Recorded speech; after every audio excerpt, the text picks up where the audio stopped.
And we are back. Another outstanding episode of Square Table Degenerates. Today we welcome to the show writer, director of the new movie The Comic Shop, set for digital release on all platforms April 11th, Mr. Jonathan L Bowen. How are you today, sir? Pretty good. What about you? How's your day? I'm doing good. Worked until about 4:30 Eastern, and then a little bit of cleaning up in the studio, finish up the questions. It's time to get high and talk about random stuff like we do every Friday night, my friend. You know how we do. Nice. I like it. Hell yeah. Hell yeah. So you're currently in Los Angeles. Is that still correct or no? I'm in Las Vegas. Vegas now. Okay. Okay. So Well, yeah, I haven't lived in LA since about 2011, and then I went back to Portland for a bit because that's where I was born, and then couldn't really stand it anymore, so moved to Las Vegas in 2019. Thank God, just before the pandemic. Okay. Okay. Portland to Vegas to LA. Everything east of the west of the Rockies, it seems like. Right. When was the last time you was east of the Rockies? Well, I went to the Orlando Film Festival in late October and November, and so Okay. that was really fun. And then last summer I was I went to Iowa for a family reunion. I've never been to Iowa, probably wouldn't have had much of a reason, but my uncles were there, and it was a fun time. And Des Moines is a neat little town, actually. Like, I was kind of impressed. They have a lot of good craft breweries, which I honestly wouldn't have expected. I'm not sure why, but I didn't think craft brewery Des Moines, and then we hit up a couple, and I was like, there's some good beer over here. There's a soft spot in my heart for Iowa because I spent like some formidable years of my youth, like in the Chicago suburbs, because my dad was there for work, and we used to go to right across the Mississippi River, go to Iowa, like Cedar Rapids, like you said. And there's little towns right across the river there. They had this a Pink Elephant restaurant, and it was the Effigy Mountains. That was the days, man. That's awesome. Love Iowa. Love Iowa. Well, so yeah, let's get back to Portland. Andrew did tell me you were born in Portland, like you just said. Stump Town, as they like to call it. Right. Early 80s. Now, what were you? Were you born to like trail pioneers, hippies, or lumberjacks? What did your parents do? If No, my stereotypical stuff. my dad is a real estate developer, and he's built a lot of big stuff in Portland. So it was kind of, my mom was a stay-at-home mom. So it was kind of, the family business was, I don't know, more money focused, like not necessarily that creative. I mean, there's a creativity in all business, of course, but it wasn't exactly what I imagined doing as an adult. Right. I feel. Well, what is how many do you got, any brothers and sisters? Yeah, I've got one sister. Okay. Is she older or younger? She's 3 years younger. She's younger than you. So you were the big brother. Did you have any big brother stereotypes? Like, were you like really pissed about all the guys she was dating, or did you just kind of like just do your thing, sis, and leave me alone? What was the deal there? I mean, yeah, the thing is that she was like, even though she was the small sister, she was the worst influence. And like, I didn't have a girlfriend until I was 21. And she, had boyfriends from the time she was like 12. So she beat me by quite a ways, even though she was younger. And she gave me my first cigarette, for instance, which is kind of hilarious. I can't remember when she obviously hid it from my parents, but she probably was smoking at like 15 or something like that. And and I think I had just went to college, and she gave me some cigarette, and I just remember being so sick that first time I smoked. It's like, is this normal? How do people smoke a pack of these? Man, just one of these things, I'm nauseated. But That's great. Yeah, my first cigarettes, man. I drank beers before I was drinking cigarettes. yeah, And it's funny you say 15 because my son just turned 15, and he is the farthest thing away from a cigarette, a beer. I mean, this right, kid seems like he's 10 years away from knowing what a cigarette is, much less even smoking one. And I right. mean, it just makes me laugh because, like, yeah, I drank beers before I did it, and I was like, oh, well, hell, I can get lightheaded by smoking cigarettes. So I would, get a box of Marlboro Reds for $1.50 and just smoke one in the bathroom and just fucking lay down, like, whoa. And after a Right. while, it's just like, okay, I guess I'm smoking cigarettes. Yeah, I know what you mean. That's kind of how it was, for me. I never smoked too much, but and I kept it surprisingly in control without an addiction for a long time. Like I would smoke 1 or 2 cigarettes per week. So that's why I say there wasn't any nicotine addiction because hardly ever did it.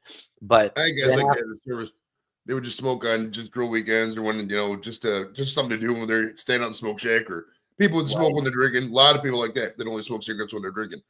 Yeah, I was kinda like that for a while, and then when I went to film school, for some reason, every single person in my film school pretty much smoked, and I didn't smoke for a while, but the days were long. We had these 8 to 12-hour days, and they give us little 10, 15-minute breaks here and there, and I kept saying, "No, no, I'm good," until finally I was just so, like, tired and over it that I was like, "Alright, give me one of them. Give me," I gotta get something to wake me up here. And so before long, I ended up a smoker for a couple of years. Uh, but that's how it goes sometimes. And that was probably the longest one that Leb's talking about. After sex, he's smoking a cigarette. That was probably the longest. Maybe the teeth brushing, and then the after the.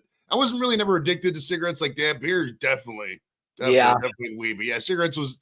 I don't know, because it's like, I mean, beer gets you drunk. It gets you fucked up. right, It has a great times of beer. Weed get you high. You get high, goofy, whatever. Cigarettes just prevents you from killing people because you're addicted to cigarettes. Like there's no gain on cigarettes. It makes you cough. You know what I mean? right, Other than calming you down, there's no, after you do that, you get through that initial lightheadedness of when you first start smoking when you're a kid. There's no right. benefit to cigarettes. So that's the easiest thing to quit, in my opinion, at least. Would you? I think you'd agree there, no? I mean, it's easy to quit cigarettes. Yeah, so I still use my e-cigarette, but Okay. I haven't smoked real cigarettes in, I guess, like, 14 years or so almost, and I mean, I've had an occasional one here or there, but I didn't find it to be very I didn't really like it because I was a bad smoker anyways. Like, I didn't like the smell. I didn't like my hand being just it smelled awful. And I would like blow the smoke away from me. So I was never a very good smoker. And even when I did smoke, it was 2 or 3 cigarettes a day. It wasn't like a, crazy like pack a day habit. And I always intended to quit, soon before I was 30, like, you know. That's pretty much right when I quit, right when I was about 30. Yeah. I quit drinking pop and smoking cigarettes at the same time. And it just worked out good. Worked out. And the places where you could physically smoke a cigarette too, Jonathan, they kept going smaller and smaller. Like, I know, you're you, right. you smell smoking bars. Then when I first started working, I was 16 years old, working in 1993. I was working at Long John Silver's. I could smoke on my break right there in the restaurant room. Just to smoke. They didn't Yeah. care. I was like, "You Yeah. mind if I'm 16?" Like, we don't give a fuck. You go ahead and smoke here. You don't care. Nowadays, they probably get arrested smoking. I know. I've always noticed that where it's like that's why I actually don't like going to LA much because to them an e-cigarette is the same as a cigarette, which like it isn't. It's water vapor. There's no harm. I mean, you can smoke water vapor inside of your home. It's not going to smell any different. It doesn't have a smell. So it's kind of funny to me that at some point they just decided, and I know why they originally did it. They originally decided if we let people vape, if we let them, because we never called it vaping when I started using your e-cigarette, then it might encourage other people to light up a real cigarette because they don't know, they can't see what you're smoking. So they said, well, we can't have people doing that, so we'll just ban it. And then it became like on the streets of Burbank, the entire city of Burbank, you can't use an e-cigarette. And I'm like, I do it anyway. I don't care, but I just make sure there's no, police around. And Burbank police are really nice, but it's just kind of like it's a strange situation. You're right, where it's like there is actually nowhere to smoke when you visit except illegally, because in the hotel room can't do that. Supposedly you lose your security deposit. No, you won't, because they'll never know. Like it's impossible to tell. But you still have to do something wrong, right? It's either on the street and it's illegal, or it's in the hotel room and it's against the rules you signed. So I don't understand how there's like smokers in cities like Burbank because they make it absolutely impossible. You almost have to smoke in your car and not get caught. I mean, it's like that weed too, Right. man. It's a big complaint of my weed. Like, I'll give you an example. First time I went to Seattle, I think it was Seattle, Washington, because I wanted to get the legal weed. I just took a quick trip. Went out there, I wanted to buy weed from the dispensary. I just basically walked in there, said, "Here's money." In hindsight, I should have bought different shit. Whatever. Right. I didn't know what edibles were. I thought edibles were some magical thing. It's like getting drunk, you keep eating more, keep getting high. It's not like that. You just fall asleep. And most of the edibles they sell in the dispensary are weak as shit. But like when I first did it, yeah, it's like, okay, so I bought this. Now where am I supposed to smoke this? And Yeah, I exactly. just pretty much walked around Seattle just smoking when there weren't people around, doing the best I could. That's all I could do, you know. Right. That's the biggest defense is the fact that there's police usually have a little bit more to do, you know? Like I my best friend's a police officer in Eugene. And so I went on a ride along once and the number of things that they don't care about is pretty funny. Like he's like looking through his list. I didn't realize it works like that, but reminds me of a video game. They've got like a whole list and they're different codes. They're never, I mean, realistically, they're never above 3 because like code 1 is all officers must respond. 2 is like, I think I could be wrong, but it's something like any units in the area must respond. So he doesn't really look at much that's not a 3, which is sort of like maybe suspicious looking person in the parking lot at the school, you know. Right. But the 4s and 5s are nonsense. Like some lady called in and reported jaywalking, you know, on the street. Nobody's going to respond to that. It's just not worth it unless it was right in front of you, you know.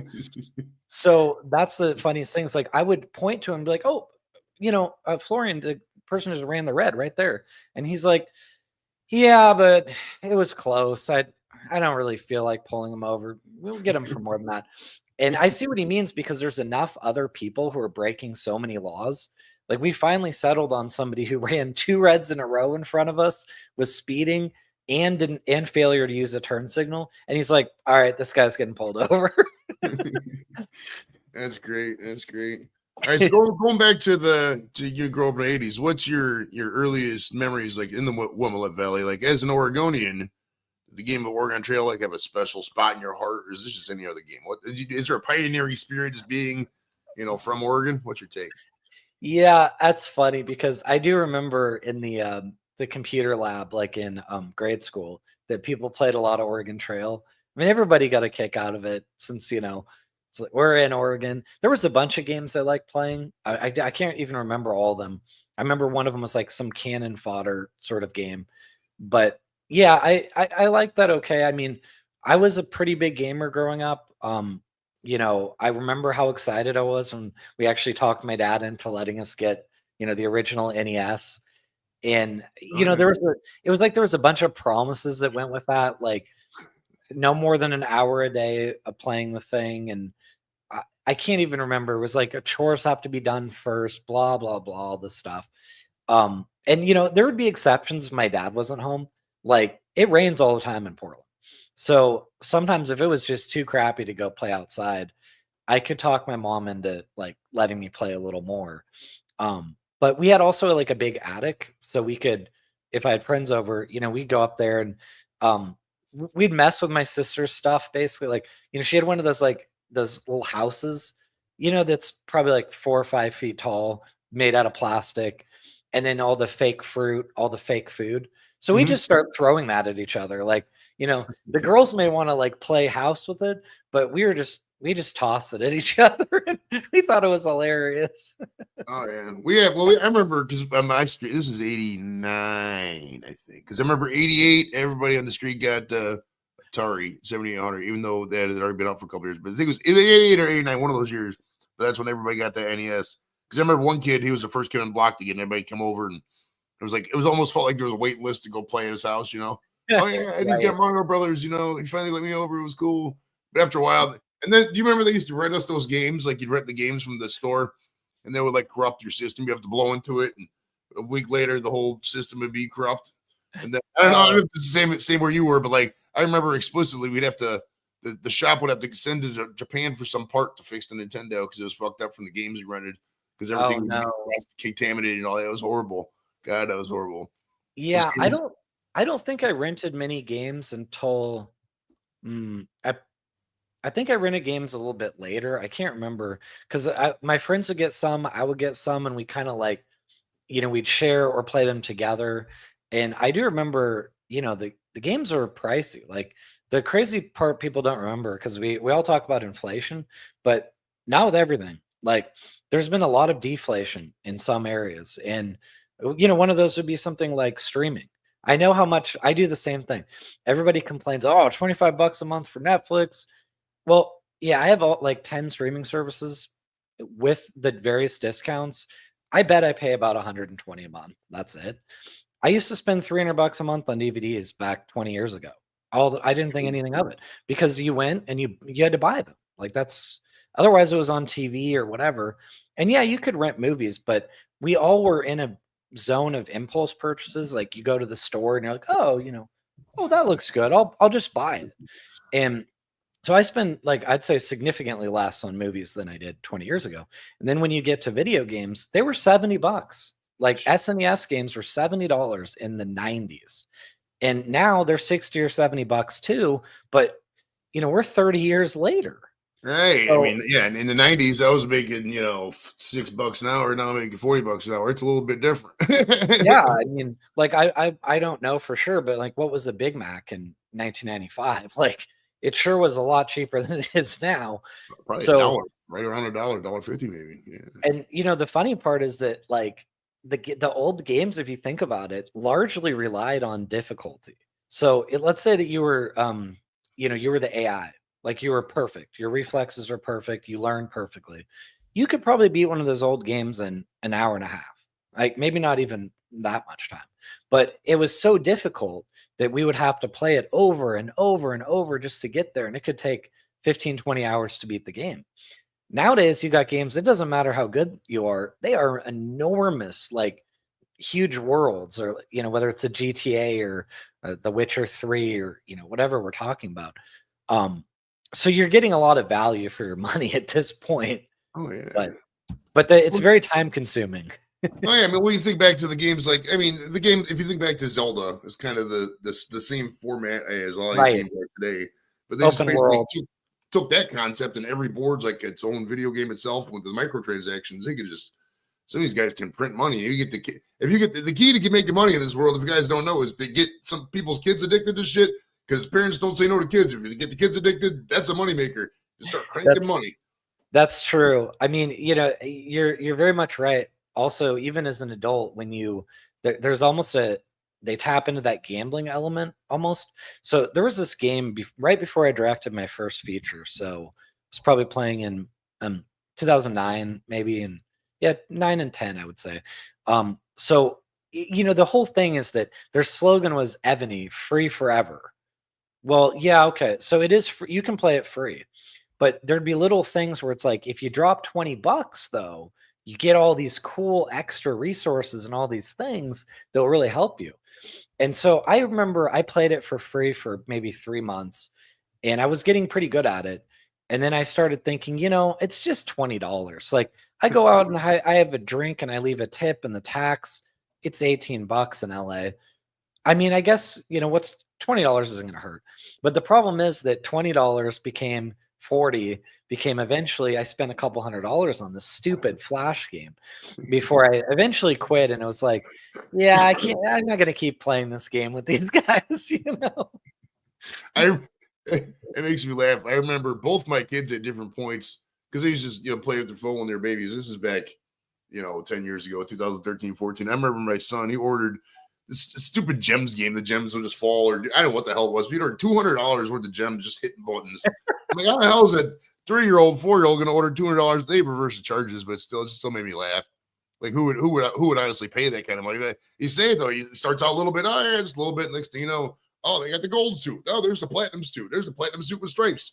It's really, oh, Dan, brother, appreciate it, my friend. Appreciate the love. Appreciate the love. Hell yeah. Oh, nice. All but right, yeah, so you're right. That is how it goes. Were you like a Blazers fan growing up? You've been really Clyde to Glide, or what was? I mean, you're in Portland. There's only so many sports teams here, so I'm assuming that's right. So growing up in Portland, I was a huge Blazers fan because it was the only pro team that we had. Right. So I was very fortunate, like over the years, that my dad had really good seats when we were growing up. They were probably about 10, 11, 12 rows up. I couldn't tell you exactly, but they were pretty much right on center court. So, you had a great view. And as a kid, I loved going to the games. I get very into it. And I remember all those great years with, Terry Porter, Clyde Drexler, Kevin Duckworth, Buck Williams, all those kind of guys. And then as, I got older, my dad, had done better and better. And we ended up with courtside tickets. They were second row, which I kind of preferred second row anyway, because when you'd be surprised when you're that close, that ball will fly at you sometimes. Even at center court, it's not super common, but an errant pass, I mean, you have to keep your eyes open because you might have a basketball hit you in the head. And then there was a couple times where they go like crashing in to try to save something, and you're doing that, like, I don't know if I should shield myself or grab the guy. I mean, the guy's huge. I'm not even sure if I'm going to be able to like hold him up.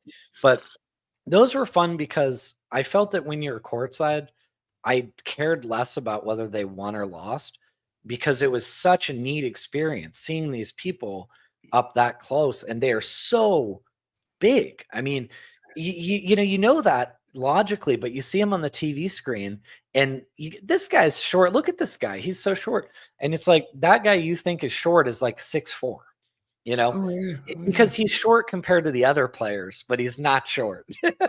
Oh, it's so funny, dude. It's great. It's dude, I've never sat courtside, but I had season tickets a couple times, and the one time we got to do the this program called the Bench Warmers. You just sit there, and they would just come out. Then I had like Shaq and Zydrunas Ilgauskas come out. So I got this. I was like, just huge individual. I got a funny Z story though. I worked downtown Cleveland, the Federal Building, and Z had to come in for some kind of immigration thing, and he thought he was like just going to get in there before everybody got there, in and out kind of deal, right? And he got there. Nobody that's not an employee was allowed to build him before 8 o'clock. So so he had to wait. So this poor bastard, 7'3" basketball star for the Cleveland Cavaliers. Everybody in town knows him. He's got to sit there buried in his phone while fucking 75, 150 people walk by. Hey, this is great. That's funny. But, Yeah, so I kind of haven't been as into basketball for a while because, one, the Blazers started kind of sucking. And then two, once I moved from Portland, and given that I don't like Portland, like I don't really have a lot of interest in rooting for a team in a city that I don't like unless I'm really loyal to that team.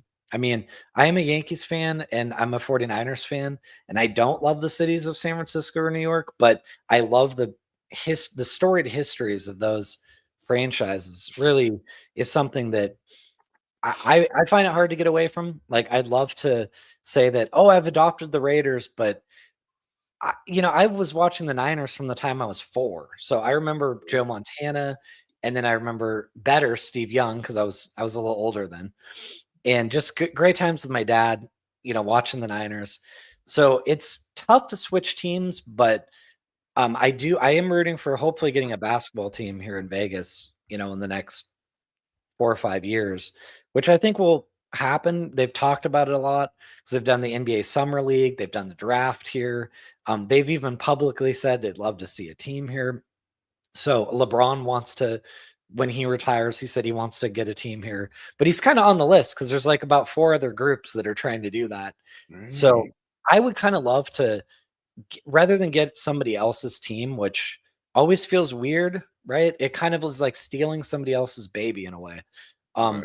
I would love to, like, right I would love to just have like our own expansion team that I could root for from the start and get back into basketball, which, as I understand from my friends, is not in the best state right now. Like, my one friend's always bitching about how basketball just sucks lately, and it's not what it was when we were growing up. And we lived during good times, though. I mean, Michael Jordan and all the, just all the rivalries even after that. It was great until probably the last 7 or 8 years, Yeah, I think in a lot of it, and I know a lot of people when I get into this kind of, they're like, "Oh, you're just hating on LeBron because he left Cleveland." No, but it's true. I mean, a little bit was before LeBron. I would argue, right? The 2008 Celtics probably started a little bit, but the super team era, we got to team up instead of let's just beat these guys. It really kind of killed the competitive spirit, and then just in another way, it wasn't his fault. I mean, Steph Curry's just a phenomenal basketball player, but he was the first guy to start the barrage of threes, and now it's just a 3-point shooting contest. These guys go out here shoot 30, 40 threes a game. It's like, You know, there's nothing in the paint. I mean, everybody's about the same height. Seems like everybody's 6'6" and a shooting wing. You know, is there anybody? Where's my Shaqs? Where's my, Right. John Stockton's? Where's the guys who just went in there and just played physical basketball instead of this AAU touch football bullshit we got going? Right. Yeah, and that's a big thing to me too, is that like the ticky-tacky fouls and the control that the officials have is something that I just don't care for. Like, so I'm a big hockey fan because in Vegas we have the Vegas Golden Knights, Mhm. and I like it that you can just take someone out. I mean, it's not even like football now. It's like as long as they have the puck, you can hit them as hard as you want. Just no head. You can't lead with the head or anything like that. And you can't make the head an object of, where you're going for. But the refs have very little impact on a hockey game. It doesn't mean they don't make some crappy calls. And I'll still be yelling at my TV sometimes, but they don't really impact the game that much because there's no free throws. So it's like, oh, the other team gets a power play for 2 minutes. Well, we're the second best power play in the league, and we score 28.3% of the time. So it's barely above 1 in 4. It's not like if your team gets a penalty, we're guaranteed to get a goal out of it. Not even close. It's time for your power play. All right, I got to go back to something though. You said you don't like Portland, or what's the deal with Portland? Did Portland change from you were a kid? You just don't like the environment up there now? I was in Portland in 2008. I was up there just for a night. I was up in McCord Air Force Base. And we drove down to Oregon for the weekend. And we saw like I think Mount Hood, and just stayed the night in Portland. Went to Stumptown Coffee. It wasn't bad. But this is did something change between then and now, or what's the deal there? I mean, for me, probably one of the big things is I don't like the weather. I would honestly say it's some of the worst weather in the world. I mean, even though it's like, oh, it never snows though. It's very moderate. I'm like, yeah, I don't, but snow's pretty. Like rain isn't pretty. It's just annoying. And so it will rain almost all year long. You get like 10 weeks of summer, which but Portland summers are beautiful. They're really beautiful. And it's light until almost 10 p.m. because it's further up north. Right. So, certainly I love visiting Portland in the summer. It's so pretty. But a lot of it for me was, honestly, the people. Like I don't really like extremists. I don't deal with far right, far left. I like my people to be kind of moderate, somewhere in the middle, independent, where they can think about each issue themselves and kind of, make up their own mind. And I've got friends who are, on every side of the aisle, but Portland can be a little intense. And I know this sounds funny, but in ways that I never got that vibe from LA. I know people will say, oh, LA is a bunch of leftists, but I don't think that's true. My experience in LA was that people are so focused on their dreams. They're so focused on Mhm. making something of themselves. They're not super politically focused. It's not their whole identity, is what I mean. Like they may say, "Oh yeah, I don't like Trump," okay, but they're very much like so singularly focused on their goals and dreams. It's very inspiring. And I found that people in Portland don't really want to talk about much besides just their politics, which I find it boring after a while. It's like, let's focus on all the other things that there are to focus on in the world that are like more positive, and those things bleed into everything where it makes the city not work because you've got freeways. I mean, Portland's slightly bigger than Las Vegas, and you've got freeways that are 2 lanes. My neighborhood has lanes that are 2 by 2. So why would a freeway be that way? Well, because Portland doesn't believe in cars because they think that you should bike everywhere. Well, That's that's right. nice, but your weather sucks, so I don't wanna bike anywhere ever. And 2, I guess that they think that we're all yuppies living in condos downtown, which I did that. I lived in a condo downtown, but I still don't wanna bike to the grocery store. I wanna drive so I can put my groceries in the back of the car like a normal human being in civilization. So they've got all these, like, ideas about the way that you should live your life that I don't agree with any of them. So it was for me being in a place where I feel like these are not my people. I don't like these people. I don't agree with them. It was soul crushing. And after a while, I was like, I just told my wife, I was like, I can't take another year here. Like, no matter what. Like, we can do long distance, but I'm out. Like, It's it's funny you not mentioned the weather, man, because like when I was up in Seattle that same trip, I was just talking about the weed. I was my buddy Mike Johnson. I know him from the VA, and I was like, dude, why it rains all the time up here? Dude, what's the deal? He's like, bro, there's a reason grunge music was invented. I was like, now I get it. Now I right. get it. Boom! It's That's so why it's Cobain is wearing them sweaters and out here just singing about this depressing ass shit because it never stops fucking raining. Whole right. Pacific Northwest is like that, brother. It's so true, and, like, there's also an element of where it might not have rained, but you don't know it because you weren't sitting outside all day. So, like, I'll give you an example. You'll look outside, in the morning, it's cloudy, completely cloudy, and it remains that way the whole day. So, you assumed it rained because it must have, right? It was cloudy all day long. And somebody, is like, "Well, actually, if you looked at the forecast, it didn't actually rain today." I'm like, yeah, okay, but it looked depressing and dark outside the entire day without a single blue sky. So I didn't know that it didn't rain. I just assumed that it did. you know? The ones that get me, and we get this in Cleveland, but like the other day, we're going to give an example. Tuesdays is my office day, so I'm leaving the office. I had to cut out early because I had to go to a medical appointment at the VA hospital. This is the blood Yeah. pressure thing. My blood pressure was good, by the way, which was awesome. I was proud of myself. Oh, that's good. Regardless, though, I was leaving. This is April 15th, April, whatever the day was, mid-April, basically. It's fucking raining, coming in sideways. I'm looking at snow. Like, what the fuck is this shit? And oh, come on, man. Give me about 80 degrees. Today was nice. It's 80 right now. So it's coming in hot, but my Oh, goodness. that's nice. This late, yeah. I mean, that's how it is with this. I mean, you're down in Vegas, so it's nice all the time, but my goodness, yeah, that weather, it's and it's funny because you see all these planning committees and these town planners and like, what can we do well, you can't change the fucking weather, so let's start Yeah. there, Yeah, start there. Exactly. It's like we got to be a little practical here. And the reality is, most people don't live in a downtown area that's super walkable. I have a couple times I lived in downtown LA and downtown Portland. I enjoyed that, being able to walk places, but that's not reality for most people. They live in the suburbs, they need their cars to get around. And so when you start making it so that the roads are just horribly bottlenecked all the time, it's not a very pleasant experience. And Vegas, like, so the locals complain that Vegas, oh, they're always tearing up the roads. Oh, why are the roads always under construction? Well, people love to complain about everything, but part of the thing is that they're always anticipating. So, Henderson, for instance, where I live just outside of Vegas, they're doing this big widening project because they know that the population is going to grow in the next 7 or 8 years. They're trying to head it off before that happens. And so, yeah, it means some like inconvenience and some frustration during construction, but that's so much better than to just be 7, 8 years from now. And we've got a bunch more people and then the roads can't accommodate them.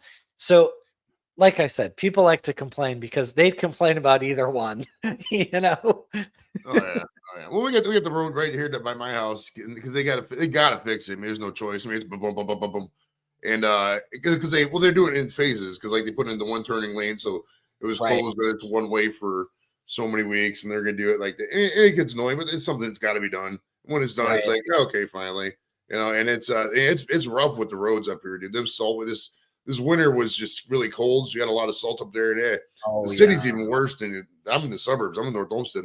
The city itself, Cleveland, fucking hell, we was there the other day, going down there for some run. It was can't remember exactly what the fuck it was. Some walk thing, run thing, fun run. There's a medal.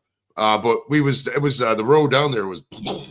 I always thought I got a flat, dude. No, that wasn't it. We were coming back from the Cavs game, and we took a different way back. No, from the hockey game, from the Monsters, Cleveland Monsters. They're the American Hockey League, right below the National Hockey Oh, League. cool. Oh, that's We were, awesome. Yeah. we were coming back from that game, and we took a different route, and there was a fucking pothole from hell, dude. I have never. I thought my tire was gonna blow because I've had 2 flats in the past freaking like 3 months, and luckily they've been covered mostly. The one I had to pay a little bit, but my goodness, yeah, it's not a good time to get a tire. I'll tell you right now. There's a wait. There's a No. serious wait. That's funny, you were saying that because so we've got about 5 minutes from the gate, but about 7 minutes from my house, Mhm. we've got the AHL arena for the Henderson Silver Knights. Okay. So it was kind of neat. They just built it a few years ago, And the tickets are really reasonably priced since it's just AHL. But if you know the team really well, like I do, there's a bunch of guys there who are up back and forth between the NHL. Anytime there's an injury, they're up and then they're back down. So it ends up being like really convenient for the team because you've got the major league and the minor league teams 15, 20 minutes away. So if we have to call someone up, they just drive across town. It's not like having to call them up from a state away or 3 states away or something like that. It's kind of cool. Well, yeah, we're to the Columbus team, the Columbus Blue Jackets, and those guys fucking suck, dude. It's it's like in hockey in this area. I mean, I'll follow the Lumberjacks. They used to be called Lumberjacks. The team's changed so many damn times. Back in the 70s, I'll tell you the hockey history of Cleveland. I mean, they had the Crusaders way back in the World Hockey Association days, but in the mid 70s they had the Barons, and they were in the NHL. And then they merged the Barons. They were from this 74 to 77. Then they literally just merged them with Minnesota, the Minnesota North Stars. And then this is a weird time, right, in the 70s. And then we ended up getting the minor league AHL team back. They tried playing some games like here or there, but then slowly, like, Cleveland started to get passed up by Columbus as a bigger city. Like, Columbus is way bigger than Cleveland now, at least the proper. I mean, just because Cleveland is old mill town, but Columbus had all the tech jobs and shit like that. So is what it is. But so they ended up giving the expansion franchise to Columbus, but we ended up getting the AHL team. They called it they moved the Muskingum Lumberjacks to Cleveland, and they called them the Cleveland Lumberjacks for a while. Then they changed it back to the Cleveland Barons because they wanted to give homage to the name. And then it went to the Lake Erie Monsters, and now it's the Cleveland Monsters. But it's been AHL for quite a while. That's right. Yeah, I remember only the recent part of that, just because looking up the other AHL team names, some of them have really fun logos and fun names. I think it's funny when a team moves and then the name doesn't change. There's times where, like, okay, what if it was like the Lumberjacks and then they moved to Las Vegas? And it's like, what are they lumberjacking? There's not really a lot here besides desert, Or let's say it was like a team called the Hurricanes, and then they moved to Vegas. It's like, well, that doesn't make any sense.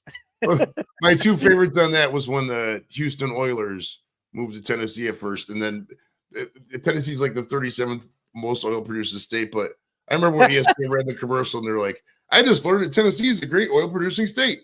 Fuck, that was hilarious, dude. And then when really funny. And then when the Cardinals moved to Arizona, they were the Phoenix Cardinals at first, which is like a bird, because you got the Phoenix, which is a bird, and then the Cardinals, which is a bird. So it was great. Yeah. And then, the Utah Jazz are still like that. New Orleans Jazz is the perfect team name. It is. Right. And you go to Utah, I mean, which is pretty much all Mormon. I mean, that's like the whitest of the white. It is. So white they could be clear. I mean, it's but they're starting to, the whole town's starting to boom. I think what it is, man, is that the only people left that are having kids anymore are like military families and the Mormons. That's why Utah is getting all these teams, because like that's only population growth. Nobody else is having babies anymore, man. It's not like how it was.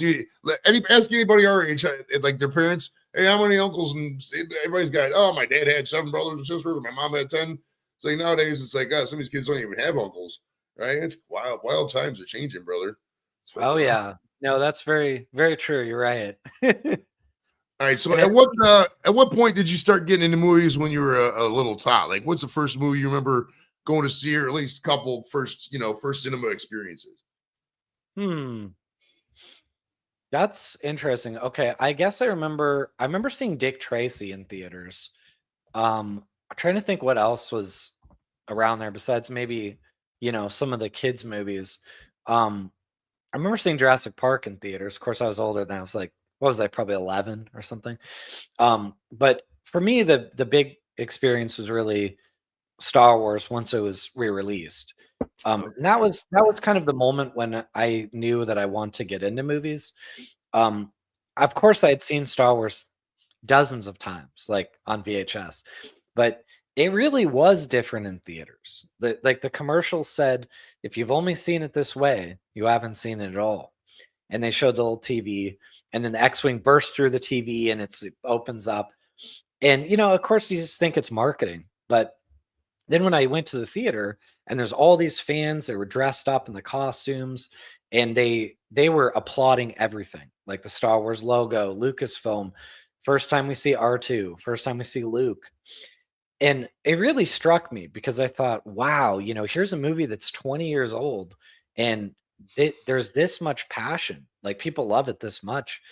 And that made me kind of interested. Like, I think I want to do that one day. Like, I want to try to make movies. And of course, knowing like I'm probably never going to make a Star Wars, but at the same time, I like the idea that you could create this story that really resonated with people and that they would be talking about it years down the road.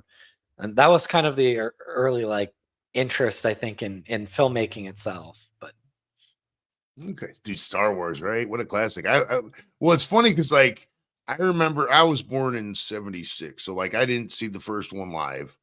right, The right. second one I was a little bit young for. I want to say I saw Jedi in the theater. I can't remember. I was 6, young or whatever. But they started playing soon after that happened. They would play those, the whole trilogy. The original 4, 5, 6. They would play that on CBS quite often. They would schedule it Right. every couple months. They'd play it, And You're then right. once I remember the that. '90s came out, obviously starting the VHS tapes and whatnot.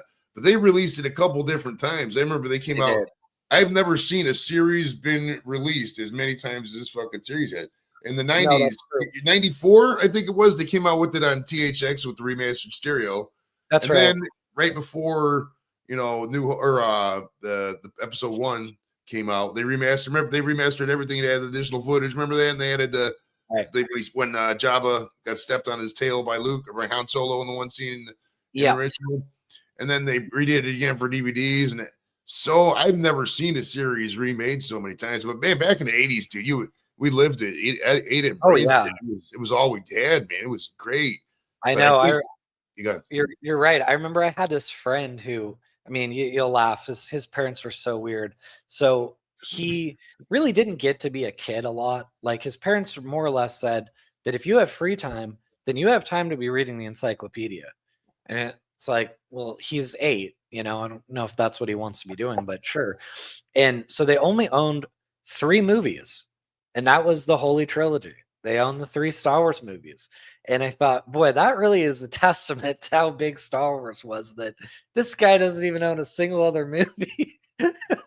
So it was kind of one of those funny things where I remember going to people's houses, them coming to mine, and if we were bored or couldn't think of something to do, we just pop in one of the Star Wars movies. That was pretty much the go-to activity.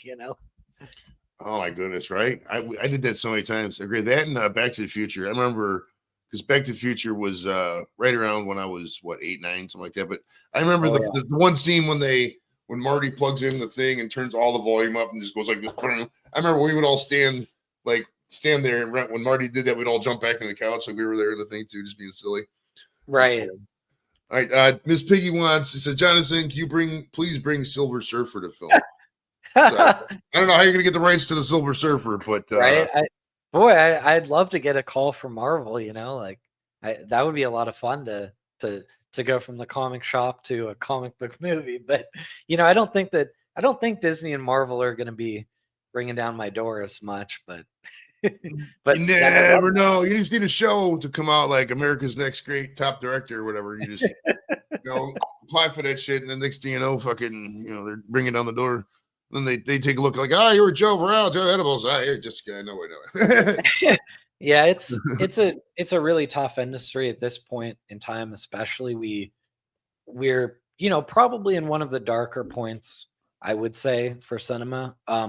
That doesn't mean that the quality of the movies isn't good. There's a lot of good stuff out there, but what I mean is financially speaking, Right. no one knows how to make money at it anymore. Like, and that includes the streamers and the studios. Everybody's trying to figure it out because the economics have changed. It's like production isn't being done in America as much anymore. It's going overseas for tax incentives. So there's been a lot of people who have lost jobs, and those stories where like Kevin Smith, makes Clerks and breaks out, or Tarantino makes Reservoir Dogs. This happened a lot in the 90s, and it's just not happening as much. You've noticed that a lot of these movies, oh, this guy, who directed this movie? M. Night Shyamalan's daughter, or who directed this movie? Oh yeah, that's the famous actor. You know, who's the best person to get a movie off the ground? An A-list actor who's switching to direct it. Like, so your competition is stiff. And you know, I think it's funny because it's almost like if I told a hockey player, all right, if you're good, I want you to prove you're good. So we're going to send you out on the ice with wooden skates, and you're not going to have any of the normal equipment, and your stick's going to be made of like, I don't know, rubber or something. And let's see if you're good or not. Well, that's indie filmmaking because I have to show that I'm talented by making a movie that's better than $100 million movie, but with very limited resources and a small budget. So it's not an apples to apples game. It's like I can try to put something forward that, you know, people enjoy and they like, but it's very hard to compete with the resources available to the studios, you know. I mean, so kind of is it mostly a, like, you got to catch a good story in a bottle, like a story has been, because I think, me personally, as I'm not I'm not gonna seriously, I'm a movie buff. I like movies though. Sure. Yeah, but I would agree. Like right now, I mean, I did see the Minecraft movie last night with Jimmy and my son. And that Oh, wasn't bad. cool. That wasn't bad. It wasn't bad. It wasn't bad. But it's like the movies that the last couple movies that I found even acceptable. I'm not gonna see these are masterpieces, but acceptable were that, and then the Mario Brothers movie. Shit has been done Mario Brothers is fun. thousand times. Yeah. Good movies, but these stories have been told 100 times, 1,000 times. I mean, Oh, sure. is it to the point where nobody wants to take a risk? Are there just? I mean, there's I could get 10 guys right now who come up with 30 ideas who they would make great movies, but like Hollywood just doesn't want to take a risk, doesn't want to do this. I mean, you mentioned guys like Tarantino, and they had Yeah. movies that offended people. They took risks. They did the thing. It was great. It was groundbreaking. Guys like Kubrick and that. But nowadays, I mean, it's like it's so analytics. Everything they throw a That's bunch right. of crap into an analytics machine, crank it out, and produce another crap. And we'll have Toy Story 9, fucking Andy's grandkids or some bullshit a couple years ago. Is there an end game to this? I mean, is it gonna be more analytic crap until people just completely give up? I mean, do we just kind of just double down on the independent thing? I know you're gonna like that part, but I mean, the stuff I've seen that's come from the independent world has been great. A lot better than the. I mean, is it perfect? No. I think that's the thing, man. Is like everybody's striving for perfection. Everybody thinks that things need to be perfect, and sometimes Right. it could just be an escape and just be some fun shit. What's the deal here, my friend? What's Yeah. going on? I mean, honestly, the biggest thing is like, and I know how much audiences complain, and I was one of them, and I listened until like 2 weeks ago, and then like a couple of the other podcasters have said, I'm done listening. Like, I don't believe what audiences are saying. I don't believe you because they say things like, I want more original content. And Mickey 17 comes out. It's a completely original movie by an Oscar winning director, and nobody sees it. And then The Creator comes out by Gareth Edwards. Again, a totally original concept, Right. completely made from scratch, not based on a movie, not based on a book, comic book, anything like that. And it doesn't do well either. Then Minecraft comes out and it's the biggest hit of the year, revitalizes the box office. So what do you think I'm going to think? If I'm a studio executive, I learned my lesson. I'm going to make the next movie based on some stupid video game. I'm not going to make an original sci-fi movie. Because even though audience will say, "Oh, too many sequels, too many remakes." Well, then stop watching them. I mean, my God, like this is a business. Like it's business first, then it's art because it's too expensive to be art first. If painting is an art and a business, it's an art first because all I need is a canvas and some paint. But to make even the most basic movie that like a couple of my friends have done, it's 70 to 100 grand. To make a decent indie film might be anywhere between a million and like $8 million. So the investors want to know, how am I going to get my money back? And in today's market, the answer is you're not, unless we get funded before you make the movie, because that's how they do it. They fund it like, let's say Nicolas Cage is involved. Right. So the distributor might tell you, we need 11 minutes, and it's this specific. We need 11 minutes of Nicolas Cage. And if you can give us that, then we can give you $3 million to go make this movie. So you figure, okay, I can get 2 days of Nicolas Cage for $1 million. That gives me $2 million to go make this movie after paying Cage. And now, they give you this thing called a minimum agreement. You go to the bank and you borrow against that because it's as good as gold. So the bank says, well, we'll give you $2.6 million, but then we get the three. Once it's done, we get the three. That's our cut, is that 400,000. So now you have $1.6 million to go make your movie. Everybody gets paid a little bit, not a lot. And so you wonder, like, why is this movie bad? Because it doesn't need to be good. It doesn't matter. Everyone already got paid before the movie was made. So people are, well, who greenlit this? Who decided to make this? I mean, to be honest, more or less, Nicolas Cage greenlit it. The second he agreed to do it, that's it. So if Nicolas Cage wants to buy a new Ferrari, then, and he doesn't like the script, but he's like, I really would like that new Ferrari, then that's why that movie exists. Just because one guy wants a Ferrari, that's it. Doesn't exist because a bunch of people thought it was a great movie. That's a common misconception. It's not true. Wow. It's I sad.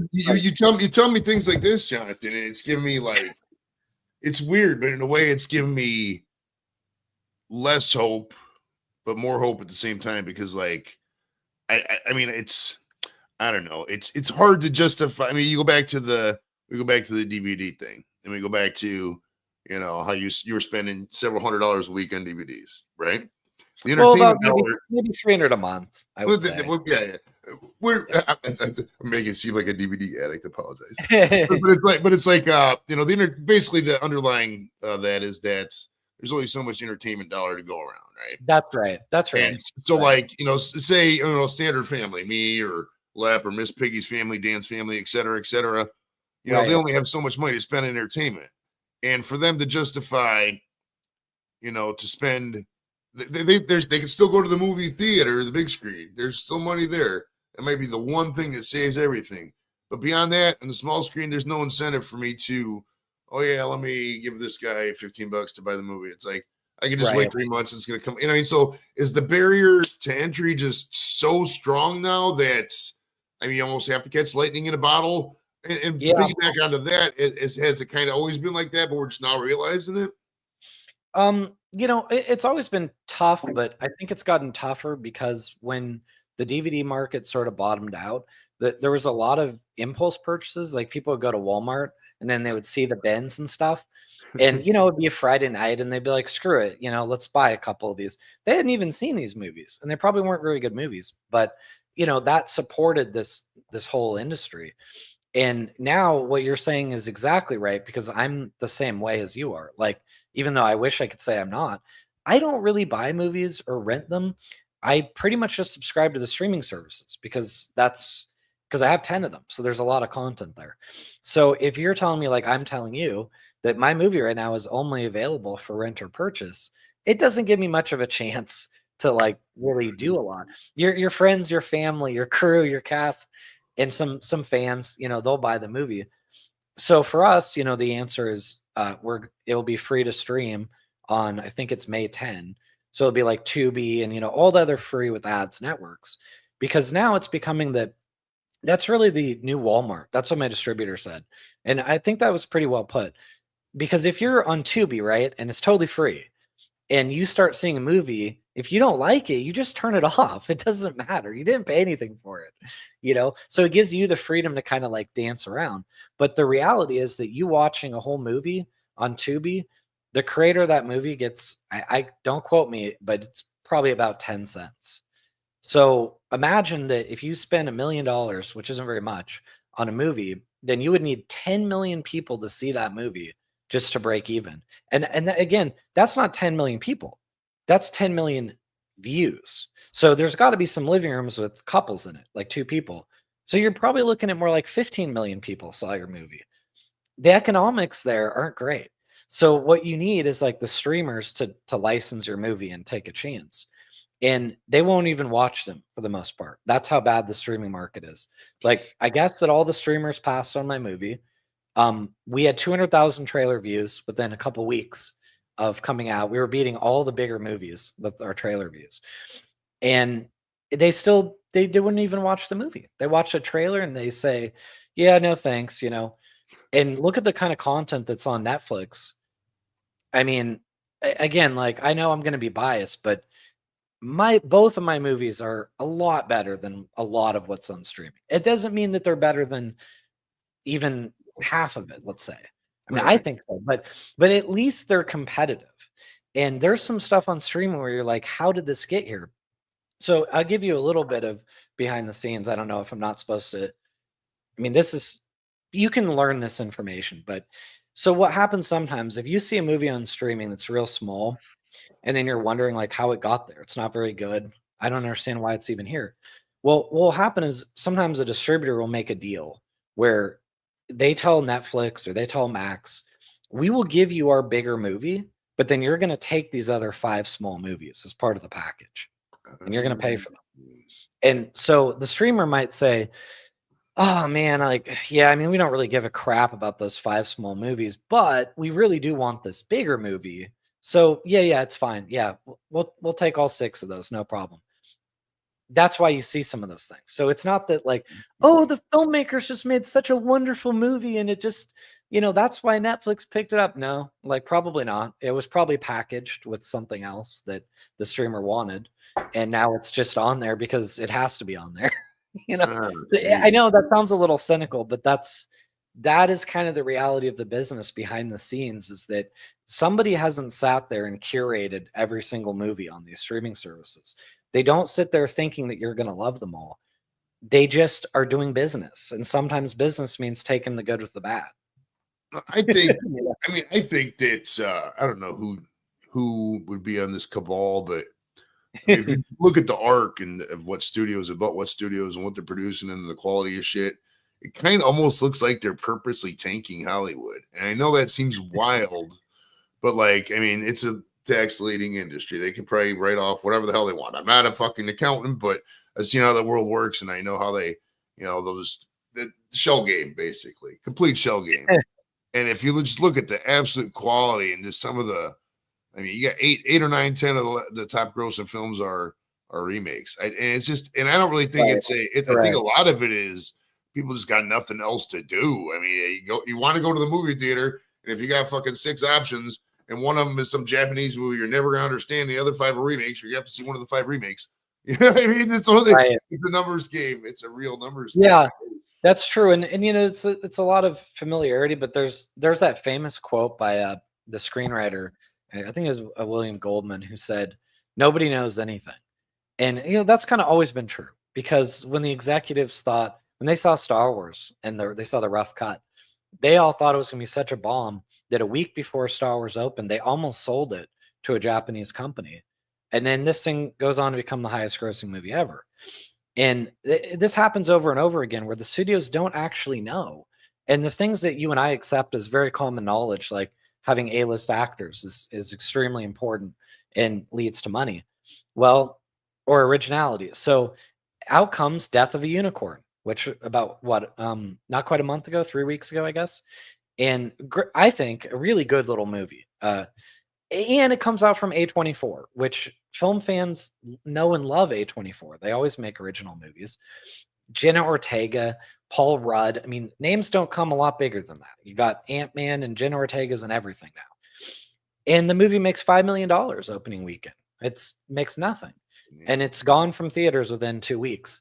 So there's an example of being confused because if you're a movie expert and you're a studio exec, you say, well, I don't get it. I mean, we made this original movie. We did a decent job marketing it. I mean, they didn't spend a lot, but it's not a big movie. Right. And we put these 2 big actors in it. Plus they've got Taya Leone and what's his name? The Robert Grant, I guess, the English actor. He's a great actor too. So they really put together this great cast, and audiences went, can't be bothered. Like, because we also know it's going to end up on streaming, right? So it's not the end of the world if you miss it in theaters, Right. because you're right. A theater almost has to be like some sort of a experience. And I think if you look at the last couple years, especially, you'll notice that a lot of the family movies are actually doing really well. Some of the faith-based movies are surprisingly doing very well, but the family movies, it's something to do, right? It's something to take your family to that doesn't cost an arm and a leg. Even though it's expensive, it's less expensive than taking your whole family to a sports game or, a lot of other things that you might consider doing. Or even, what if you had an amusement park near you? That's not going to be a cheap day for the family.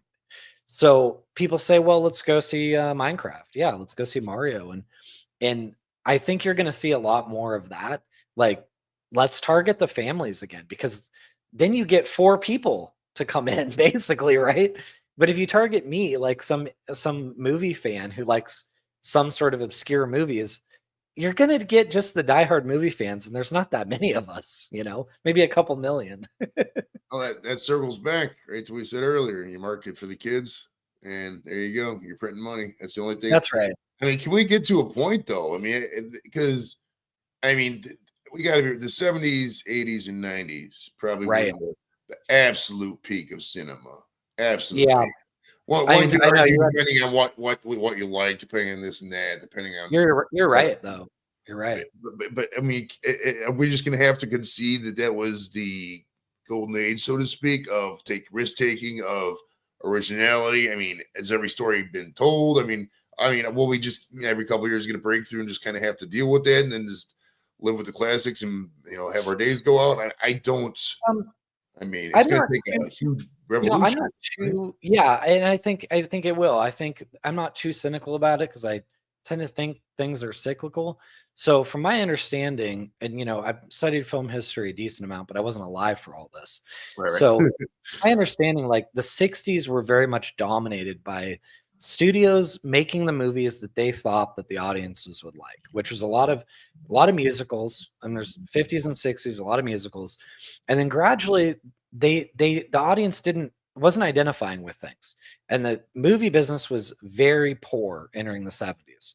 So the studios all kind of took the same tact at once. They said that this running of studios as only a means to make profit and with no concern for the art is not working, because now we're not making art and we're not making money, and that's not acceptable. So what happened is that you got guys to take over the studios who were big fans of movies, and they weren't just like corporate clowns. They were actual bona fide movie buffs. And they started saying, the old way isn't working. So we're going to give money to somebody like Coppola, somebody like Lucas, somebody like Spielberg, and we're going to let them make their stories and tell it the way it is, even if it seems like it might not be commercial.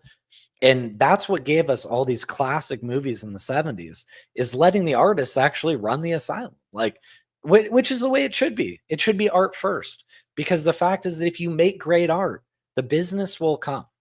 If you just aim at business, then you're going to have no business and bad art both. It's not a winning way. So then as you get the 70s end, you kind of have the blockbuster era. And I love 80s movies, but you do start to see a little bit more focus on sequels, big action pictures. Like, I think that I love 80s movies. So I can't take a stand on that. But from film history perspective, they would say that that was the start of the studios starting to take control again. And then the end was the ultimate culmination of like the big studio blockbuster, like Independence Days and Jurassic Parks and all this. But there was still a lot of creativity to be found, because in the 90s, there was those mid-budget adult dramas, as they call them, like movies that are actually aimed at, adults who can appreciate sophisticated themes. And after that, it's been a mixed bag. Like, there's still artists out there making great movies, but like they're almost making the great movies in spite of the structure that exists, Right. It's one. I mean, you ask anybody. I mean, I don't know, the younger kids, they probably won't even have one. But even the younger kids, I mean, ask most people. I would say, hey, what's your favorite movie? Or give me a couple of your favorite movies. Most people probably gonna say movies from 70s, 80s, 90s. Not too many people are like, oh yeah, The Mummy 3. It was a great fucking movie. Yeah, right. I mean, you're right. I had a discussion like this in a way with my wife last night, saying that it's so interesting that from a business perspective, like my first movie was finished in 2011, and they call it a catalog title, which catalog title basically means just old movie that's already sort of outlived its, primary window. But, I kind of chuckle at that reference because, like you said, most of us our favorite movies didn't come out in the last 10 years. I mean, unless you're 12, like it's one of those things where it's like it's fine to love movies from the last 10 years. I could name many great movies, but at the same time, movies usually have to be around a bit longer before we start to really appreciate them as classics because they stand the test of time. Like if a movie's too young, we don't know. Like maybe it was great when it came out, and then 20 years later, you're like, oh, that didn't really age that well, did it? Like, and it's okay because there's nothing wrong with that. The movie captured a certain time. But then there's those other movies that, like for me, do you think in today's society, could you make a Mrs. Doubtfire? I don't think you could. I don't think you could make a Tootsie because I think that they would see it as making fun of trans people or something like that. None of us saw it that way at all. Mrs. Doubtfire was just a funny movie and with a great comic actor who we all loved. Nobody gave it more thought than that. Like, so you have these movies like even Tropic Thunder. Could you make that today? I don't think you could make that today. I don't know. It's weird. It's weird. I think of that. Like we always ask, could we make that today? I think not necessarily Tropic Thunder, but I mean, if you had a good movie, and I'm talking a good movie, not some piece of shit, overdone crap, not what's the right wing one that went out of business? Not went out of business, but the guy just not the Blaze. What's the other one? Daily Wire. Yeah. The Daily Wire. That's some bullshit. The Daily Wire put out some corny crap that they think is funny. It's not really funny. If you put out an actual Blazing Saddles level comedy, right? Blazing Saddles is a great example. That was just banger. I think you could kind of get away with anything. It's all about delivery. Because we get this argument all the time about comedy. Oh, what can you talk about? You can talk about whatever you want. You just got to know the audience. And if you want to take risks, you want to make people laugh, you got to do it without making the people feel offended and hurt. I think that's where a lot of this stuff comes at you. You'll have these movies, that come out and they're basically, they're wanting to tease trans people. It just comes across as, oh, fuck the trans. That's all it is. It gives no invitingness to it. Think of a movie like that. That movie with Johnny Knoxville when all the guys are with Down syndrome running around. A movie like that. That movie, well, I can't remember what that movie was called, but you remember what I'm talking about when they were the Special Olympics and Knoxville pretended to be slow and all that. Oh, yeah, I think great. That's right. Great movie. Yeah. But they cleared it with whatever the foundation was. They went to I don't know the exact story, but they went through just silly channels to make sure. Okay, hey, and we're gonna make this movie with with these Down syndrome kids at this school, and they're like, fucking A, put a couple of them in the movie, we're gonna have some fun with it. And I do that too. I mean, I don't make movies, but if I'm gonna make a parody video or I'm gonna have fun with somebody, I'm like, hey man, I'm gonna do this. You think that's cool? They give me a thumbs up, I run it. And nobody's ever said no. I think a lot of it just they like being asked. And they probably, some people they're probably like, oh, I don't want to say no because he's gonna bully me anyways. I would not care less. But I think a lot of it is there's a line between hurtful and taking a risk, and so many people don't. It's hard to do that for people because people just don't know how to talk to people because they're idiots, I would say. Yeah, I mean, I think honestly, the most honest answer, which it doesn't make me look good in Hollywood, but I'm really beyond caring about that. So they need to get over this and they need to focus on making money. So it's not about this. You can't sit there and call yourself a business and ignore half the audience. You can't do it. So there's plenty of people out there who don't give a crap about something being offensive. They don't care because it's comedy. It's supposed to be offensive. So if they want to keep on saying well, we have an agenda to push, this is what we want to do, well, then you're not a business. And as a shareholder of Disney, I would have major problems. I think it's borderline class action lawsuit where it's mismanagement of the company's funds because they don't care about making money. They care about pushing an agenda. If I know that there's an audience for a super offensive comedy, I'm making it anyway. I don't care because the kind of people who would make fun of the movie and say, well, this is so offensive, then don't watch it. No one gives a crap. It's simple math. If I can make the movie for 20 million and it makes 100 million, I'm making it. I don't care about anything else. And that's called a business. Otherwise, you're not running a business. You're running some weird political action committee. What is that? What would you call that? I mean, it's not the way you run any sort of studio. So to sit there and say you don't care about these people, You use that word mismanagement. That's such a great word because I think about I'm not an expert. I haven't studied all the developments on it, but I've seen quite a few videos on this Snow White video they came out with, the Snow White movie. Right. Like supposedly they originally wanted the digital people in there, so they put them in, then they took them out, and then they put live actions. They had to do this whole refilm and all this and that. By the time it was done, when that one girl, I can't remember her name, but she came out and said, "Oh, we were breaking the old white men stereotypes," and she said something Rachel that the Zegler. second it came out of her mouth was going to instantly 60% of people just not going to even consider seeing the movie. Just Yeah, idiotic. I mean, like what would happen? I mean, just be, I know she's young, but be careful, be so careful about blanket statements. Like it's absolutely fine. This is America to say, I hate Trump. I mean, he's horrible. But the second you start saying, I hate everyone who supported Trump, that's crazy. I mean, what if I'm like, oh, I hate everybody who doesn't like Star Wars? Or, I mean, these are crazy statements. Like, if you actually sit down with the average person, I promise you, we're all human beings. You will find so much more to like and agree with than the media wants you to think. They want to divide all of us into like, well, this person, I'm putting them in this category. But like I said, I've got friends who are very liberal. I've got friends who are very conservative, and I've got friends who are right in the middle. And I love them all for different reasons, and they've all supported me. I don't see people as like boxes like that. I see them as human beings. So it's a dangerous thing when an actress goes out and says that, because you as an audience member, what if you voted for Trump and you're thinking, why do I want to go see this movie when the lead actress hates me? I mean, how is that going to inspire you to go pay $15 for a movie ticket? Oh my goodness. Yeah. I never understood, one, berating the audience, or two, just berating a potential audience. A lot of comedians, a lot of stand-up guys, Jonathan, to get that wrong. They go out there, if they tell a joke and somebody's not laughing, they go, oh, you guys suck. Maybe these guys are having a bad day. What if you're in a room full of war widows? What if somebody got in a bus accident and they lost their toe? You don't know that shit. You know what I mean? You got to be true. You're right. I mean, I just went and saw Carrot Top on Monday, who he has a little cameo in my movie, and he's so funny. He's also such a nice guy. But even then, sometimes, like, because it's an hour and 40 minutes long. It's a pretty long show, and there's a couple of jokes. Even though he's funny throughout, like everything's funny. But I have a lot to think about lately, so I get lost in my own thoughts, and then the audience laughs, and I realized I missed the joke because my mind was on something else.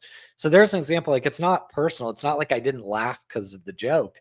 I was literally just daydreaming for like about 10 seconds, and I missed it. Oh, I mean, well, it's a different entertainment world. It really is. It's like, and this is a weird thing to say because I'm on technology when I'm doing this. Right. But when I'm live on my show, pretty much only my show, because like when I'm on other panels and whatever, I'm constantly looking at social media.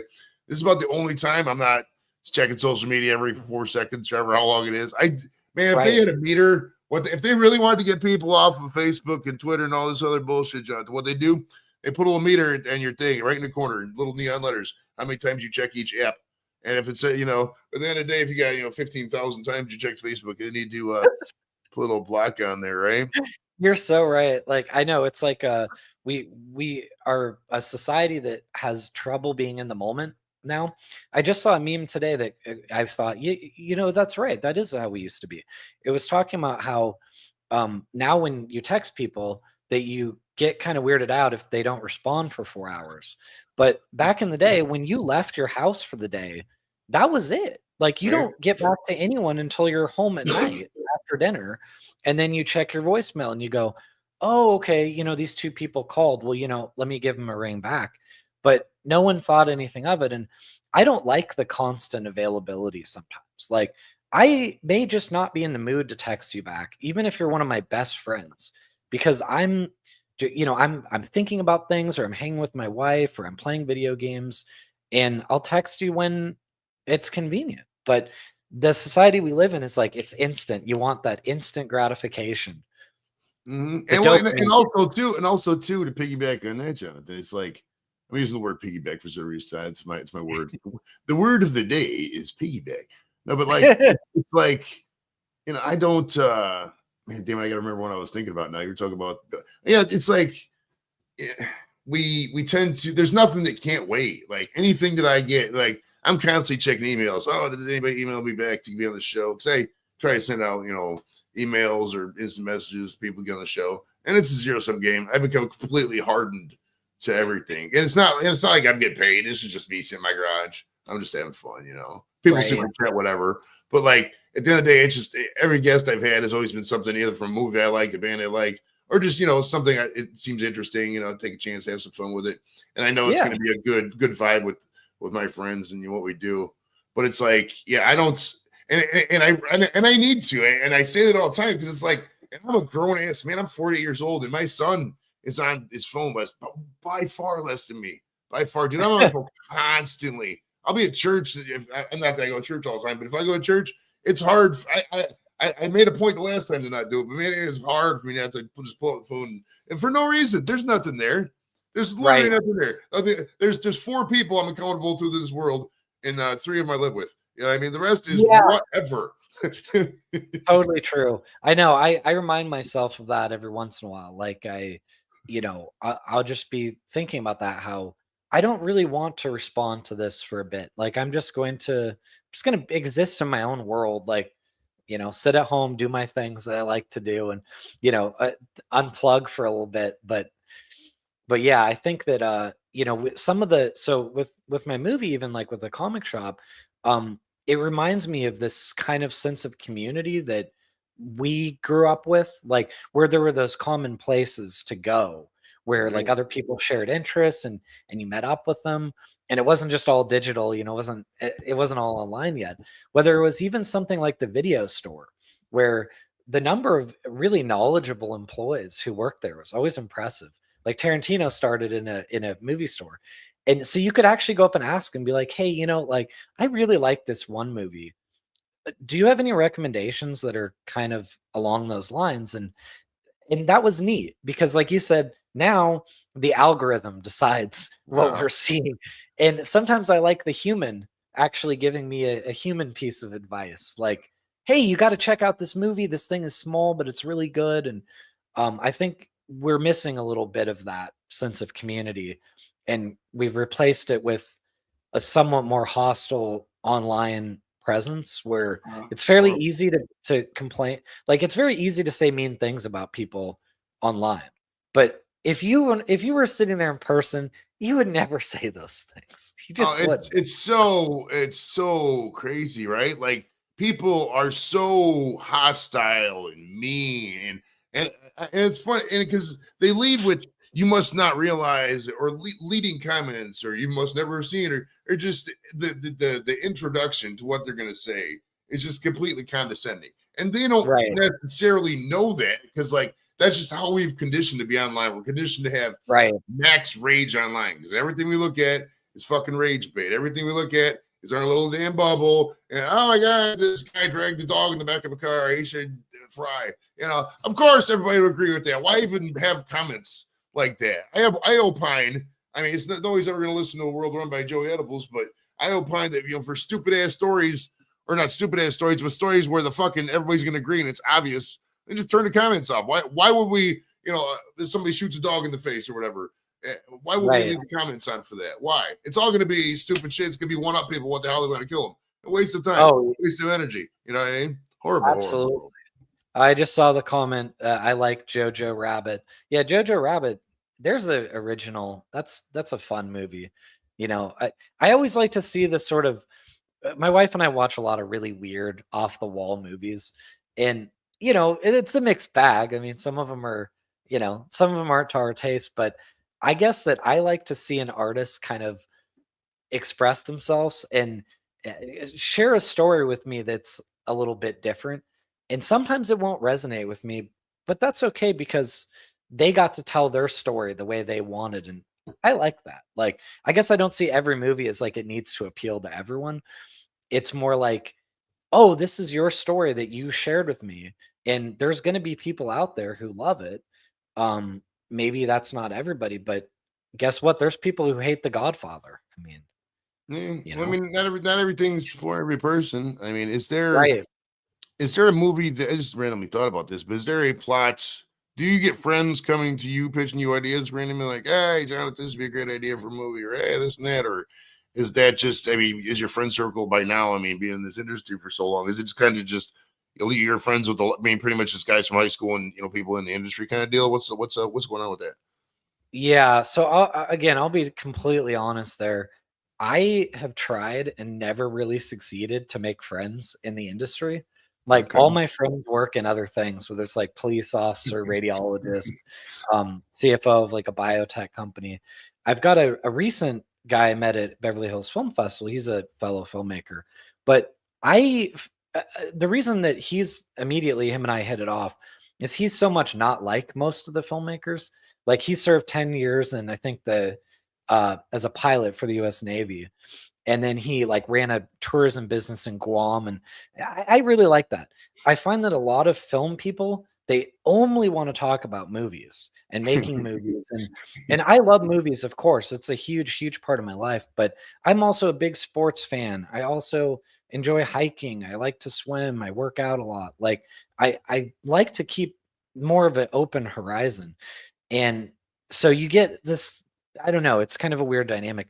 So I do get pitched by people, not my friends, but you'll talk to some people in the industry, like it could be anything. It could be a grip, could be a props guy, could be an editor, and they'll say, "Oh man, I have this great idea for a movie."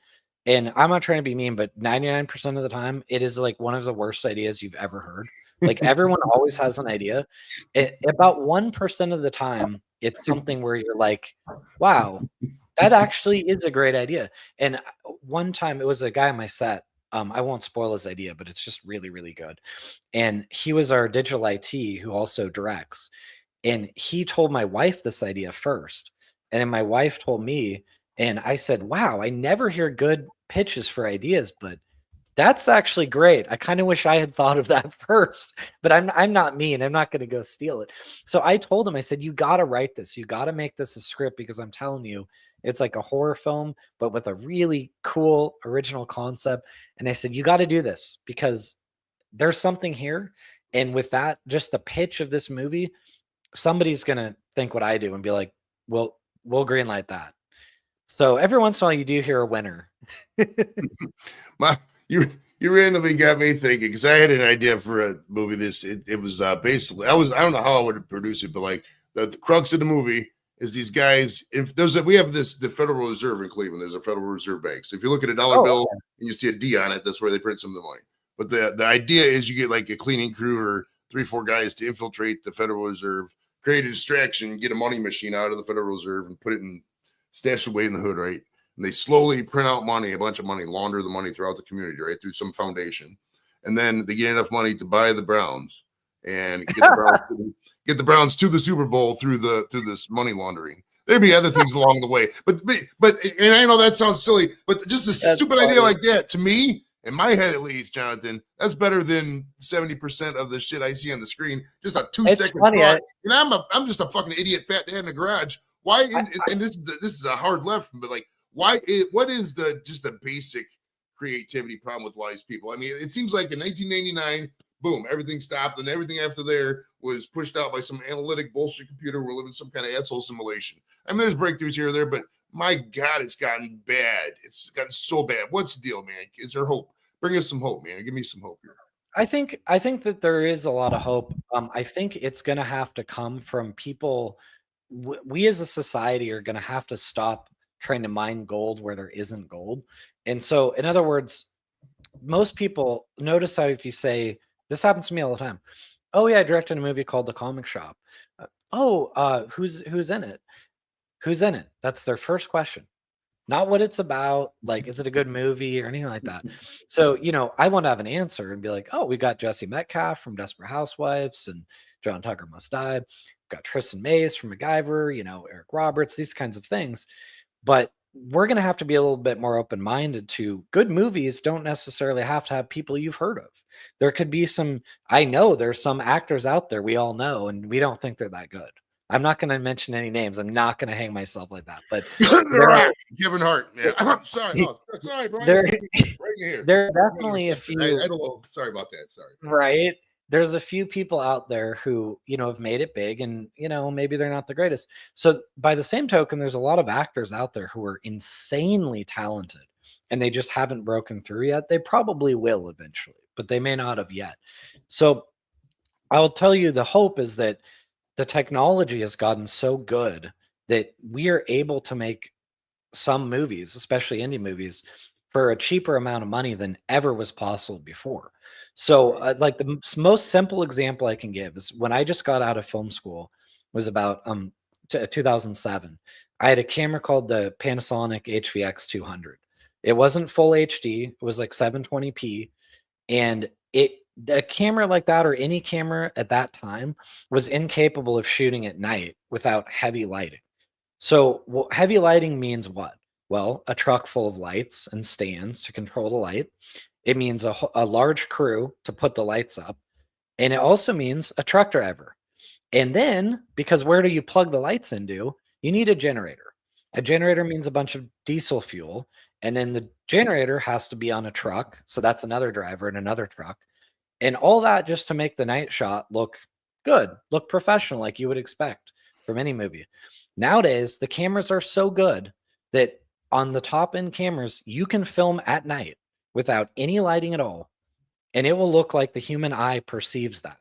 It won't be grainy, it won't look like really crappy. That alone has cut down the crew size that you would need to get that shot, or the equipment that you would need. And it also allows you to be a little what? More stealth. So if you've got jennies and trucks and huge crews, you definitely need a permit and you definitely need insurance. But if you could pull this off with a tiny little crew, you might be able to run and gun it a little bit and say, screw it, we can get that shot in 10 minutes. I'm willing to bet that the police don't notice. And I'm willing to bet that if they come up to me, I know the law and can say, well, that's so funny because on a public sidewalk, I have a First Amendment right to record anything I want. So prove that I'm shooting a movie rather than a YouTube video. So a lot of cities say once you put down a tripod, you need a permit because a tripod becomes like a movie thing or a news camera thing where they do need some of that. But when it's handheld, it's just like you and I. We have a First Amendment right to record whatever we want in public. So you have to kind of know these things and figure out how you can maximize them. And that is going to allow a lot more indie filmmakers to tell stories that are interesting on budgets maybe raised by Kickstarter or whatever else. And I'm not saying it's a huge hope, but I'm saying there's creativity out there. And if they can find a way to tell the stories, we as audiences maybe just have to be a little bit open to saying, okay, I haven't heard of anyone in this movie, but the plot sounds compelling. Don't give it the whole movie. I'll watch 15, 20 minutes. If it's good, I'll keep watching. If not, on to the next, Right. Okay, now we got to go back in time to back in high school. It says in your bio that you ran like a movie review thing.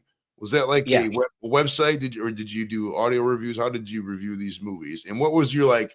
Did you have like Siskel and Ebert type inspirations for this? What's the deal? Yeah, I definitely grew up with Siskel and Ebert being so influential. Or Leonard Maltin at the movies, those kinds of things. Right. So it was all written reviews. And I didn't just focus on new movies. I really tried to get up as many classic reviews as I could. Okay. And then I was a little strategic. Like sometimes I would go to IMDb and I would notice that a movie only had one or two external reviews. And I would go review it because if you go review like Transformers, there's 200, 300 reviews. They don't really need me chiming in. And my review is going to be lost in the shuffle because it wasn't from Wall Street Journal or New York Times or Variety or whatever. So I would kind of pick my spots and say, yeah, I could be one of 200 reviews on this huge movie, or I could be one of 3 reviews on the small movie. Maybe there's some value to that. And I gave it pretty simple. I just did a out of 4 stars. I guess that I think I was a fairly nice but fair critic in the sense that if I like a movie, then it's 3 stars. And I think a lot of the critics might do this.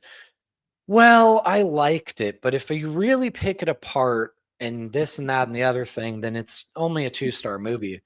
And I don't really play that game. It kind of reminds me of like when you start an essay with, in my opinion, Star Wars is the greatest movie, but that's just what I think. I'm like, no, lose the in my opinion, or that's just what I think. The fact that it says Jonathan L Bowen at the top is your clue that everything that follows is what I think. It's not a fact, but I'm going to state it as a fact because it isn't, because we're talking about art. And so you get this, like, people are very shy to express like an alternate opinion. I'll give you one where people are totally skewer me for, but it's fine. This is an example of how we all are out to lunch every once in a while. All right. My wife and I really like the new Borderlands movie. The Borderlands movie has a 9%. It's widely regarded as one of the worst movies from the last year. But for some reason, at being a player of the Borderlands games, I enjoyed it. And I can't tell you why it is that everyone hated it, but I'm okay just admitting that I know everyone hated it. I liked it. There's other movies that everyone liked and I hated. That's just human nature, Oh, right? that's a good one. That's a good one. What's a movie? I'll give you an example of mine. What's a movie of everybody liked that you hate? For example of mine, and hate's a bad word. It's hard for me to hate, and that's a good Right. example too. And you get to some of these people, Jonathan. Some people are Right. they're just fucking miserable in life. Some people just Right. can't enjoy a good story, a good thing. They just can't enjoy anything because for some reason, at some point, somebody came by with the miserable stick and bopped them on the head, and they can't think Right. anything positive. They're not capable of anything but complaining and bitching. Those are people you can't be paying attention to. But for me, a movie, so for like hate is a hard word for me to use. It's really hard. Yeah, I agree. That's pretty strong. But a movie I think would be drastically overrated for what most people would opine on the movie would be Gladiator. I didn't care for it was Law Maximus, but you knew it was coming, and it was good to this, and it was good to that. I mean, there was cool chariot scenes, where the fuck it was, but like in terms of the story, it was yeah. I mean, what's something like that for you? Mine are more like, to be honest, mine are more awardsy. Like a lot of the movies nominated for Best Picture, I hate to say it, about half every year. I think hate is not too strong of a word. I hate a lot of them. Like Moonstruck, nope, don't think so. Or Moonlight, whatever it was called. And then like Nomadland, no, boring. Like I literally have seen paint dry that was more exciting than that. And it keeps happening over and over where it's like, oh, this is the best movie of the year. And I'm like, I literally, like, you say that's the best movie of the year. That was one of the worst movies I saw, and I saw 600 movies this year. So I don't know. I mean, I think it's very much like a different type of taste because your average person has never seen these movies. Like I was just talking to my friend about Mikey Madison turning down Star Wars yesterday or the day before. And so he said, I'm sorry, like maybe I'm out to lunch, but I don't even know who Mikey Madison is. And I was like, well, Mikey Madison won Best Actress at the Oscars, and she was in Anora, which won Best Picture, Best Director, Best Screenplay, etc. I actually do really like Anora, and I like Sean Baker's style. But the average moviegoer has never seen a Sean Baker movie. They may not even know who Sean Baker is, which is funny to me as like a film buff because he's a pretty big deal at this point. But it's one of those things where like there's different cultures, right, of movies. And most of my friends are the kind, they don't watch smaller movies, they don't watch independent movies. And they'll say something like, "Oh man, like I didn't even know that movie was coming out." Oh, like let's say that movie Drop that just came out the same day as my film a week ago. No, I've never heard of Drop. I find that crazy because my wife and I sat through 12 trailers of this movie. But that's because we go to the movies every week. So to us, it was very well advertised. But to maybe the average moviegoer, maybe they only watch TV when it's their hockey team or their baseball team or whatever. They've never seen an ad for it. Yeah, and none of the ads were sponsored to them. So they've never heard of the movie. And what I guess I'm saying is that we're all in our own little bubbles of like what it is that we would have heard of. Oh yeah, And well, it's not just the political stuff; it's entertainment too. Like no, I pay a good amount of money to not look at advertisements. I do. I got YouTube Premium. Right. If there's an app and they're higher level that I pay for, I don't want to look at no commercials. I'm fucking. No. I said before, I'm 40 years old. My commercial looking days are over. If they get rid of that and I have no choice, fine. But so for me to see something that's going to be after, like you said, during a Browns game or on a bus driving to work or on a billboard or something, it's going to be quite rare for me to see an advertisement. And that's part of the issue too. It's not how it was back in the day. Back in the day, everybody going to the movies, everybody did it every week. Right. You either rented a movie or you went to the movies. One of the two you probably did, because that's the only entertainment options a lot of us had. A lot of us Right. could afford. Nowadays, like you say, there's 20 apps. Every app has 20 channels. Every channel has 80 things. It's infinite entertainment options. It's It what they is. use that word in college, analysis paralysis. It's like that. It's entertainment paralysis. There's too You're many right. options. We don't know what to do. That's half of it. That, We don't know what the fuck to do. That's the interesting thing. I had a little funny exchange with the friend I was telling you about too, because I talked to the distributor, and he had mentioned that really what's selling right now is female skewing thrillers. If it's not that, it's like Christmas movies. They make a lot of Christmas movies every year. And he said that right now the industry is very female driven. So the things that did well in the 90s, like when we were younger, your action movies, like even straight to DVD action movies. A lot of us guys would be like, "Oh, that looks fun. Like, we'll check that out." Even though I know it's going to be dumb. It's going to be like a good dumb time watching this action film. Well, so my friend said, like, why do you suppose that is? Do you think that all of us guys in the 20 to 40 bracket are just playing video games and we're not watching as many movies? And the girls, like, not to be sexist, but they don't play video games in the same rate at all. Like, I know a couple of girl gamers, but for the most part, I mean, I played thousands of hours of Gears of War. I met thousands and thousands of players. I think I played with about 2 girls that whole time. So it's not super common. So it makes sense in a way that when they're targeting like these movies, they want to know who's watching, like who's actually going to be watching these things. So a thriller that's focused about like a cheating husband or something like that, or like maybe he secretly like murdered his ex-girlfriend or something, whatever. That's the kind of thing that might appeal to the people actually watching. And it means that we're not being targeted as much, but it's probably our fault in a way, because we watch sports, right? We play video games. We do a lot of other things besides watching movies. And maybe we're not the target demo for everything like we used to always be. Oh yeah, wait, we go back to the kids thing. You want a great idea for a war movie, and this because they came out with this movie called Warfare, and I'm not even going to guess what it happens. Let me guess, they're trying to one up the violence that was in every single war movie ever. I heard that was a really good movie, though. I got to create check a war movie for the 98% of people who didn't see combat. I don't know what you call it, but I'll give you an example. If you remember, you've seen the movie Jarhead, I'm sure you have. Yes, Jarhead.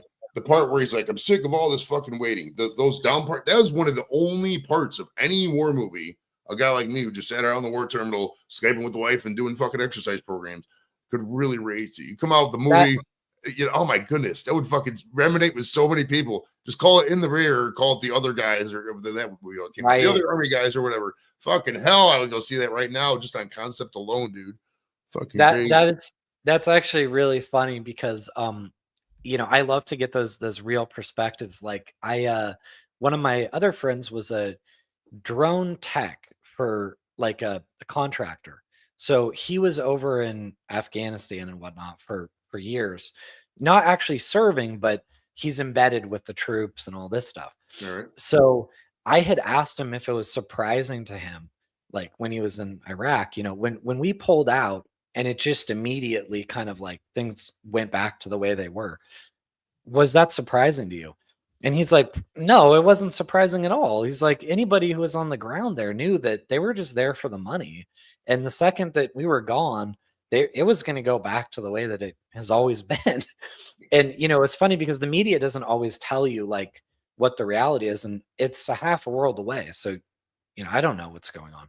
But like hearing a perspective from somebody who was actually over there for a long time was so much more illuminating than any news article I ever read, Well, it's funny. My daughter is Nikki. She's gonna turn 16 here in a couple weeks, and she was a baby when I was over there. She was a year and a half, and Jimmy was like about half a year.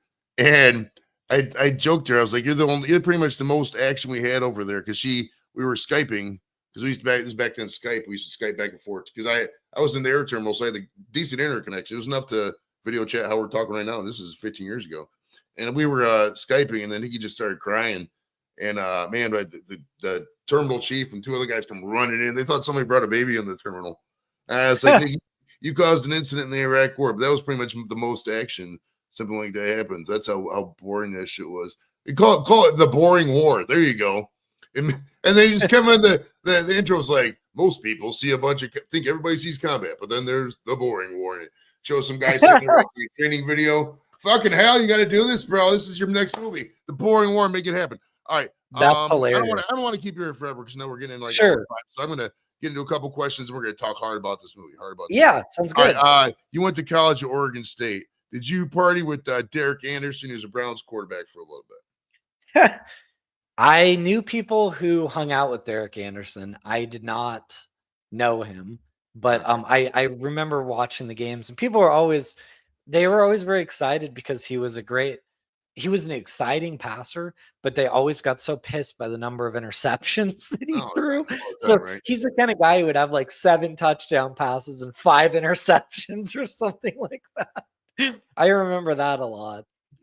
All right. Now, was there a comic book shop or something around you when you was little, like a stereotypical, before we get into the movie, I just want to get some background with some kind of little, I remember when I was little, it wasn't there long, but there was like down the street here in North Olmsted. I didn't live in North Olmsted, but there was River City trading cards, back in the baseball card boom era. There's little stuff like that. Is there a shop back in Portland that it was around, maybe still, probably, I don't know if it's still around, but like that you think fondly of that inspired a lot of this? Yeah, there was actually 2. So I went to about 10, but there was 2 that were primarily inspirational for the movie. Mike's shop in the movie was inspired by a place called Cosmic Comics and Cards, which was the one I went to all the time. I got to know the owner really well. So I was kind of like Brandon, but I was younger. And then the other one was a big, impressive store, like amazing signage, always had like the newest stuff. It was a little overpriced, but it was more of a spectacle to walk into. And that was in downtown Portland, technically uptown on 23rd. And it was called Planet X. And so that kind of inspired a little bit of this for the movie, where it's like there's that one super impressive store that's clearly better. But I went to the smaller store because the prices was better.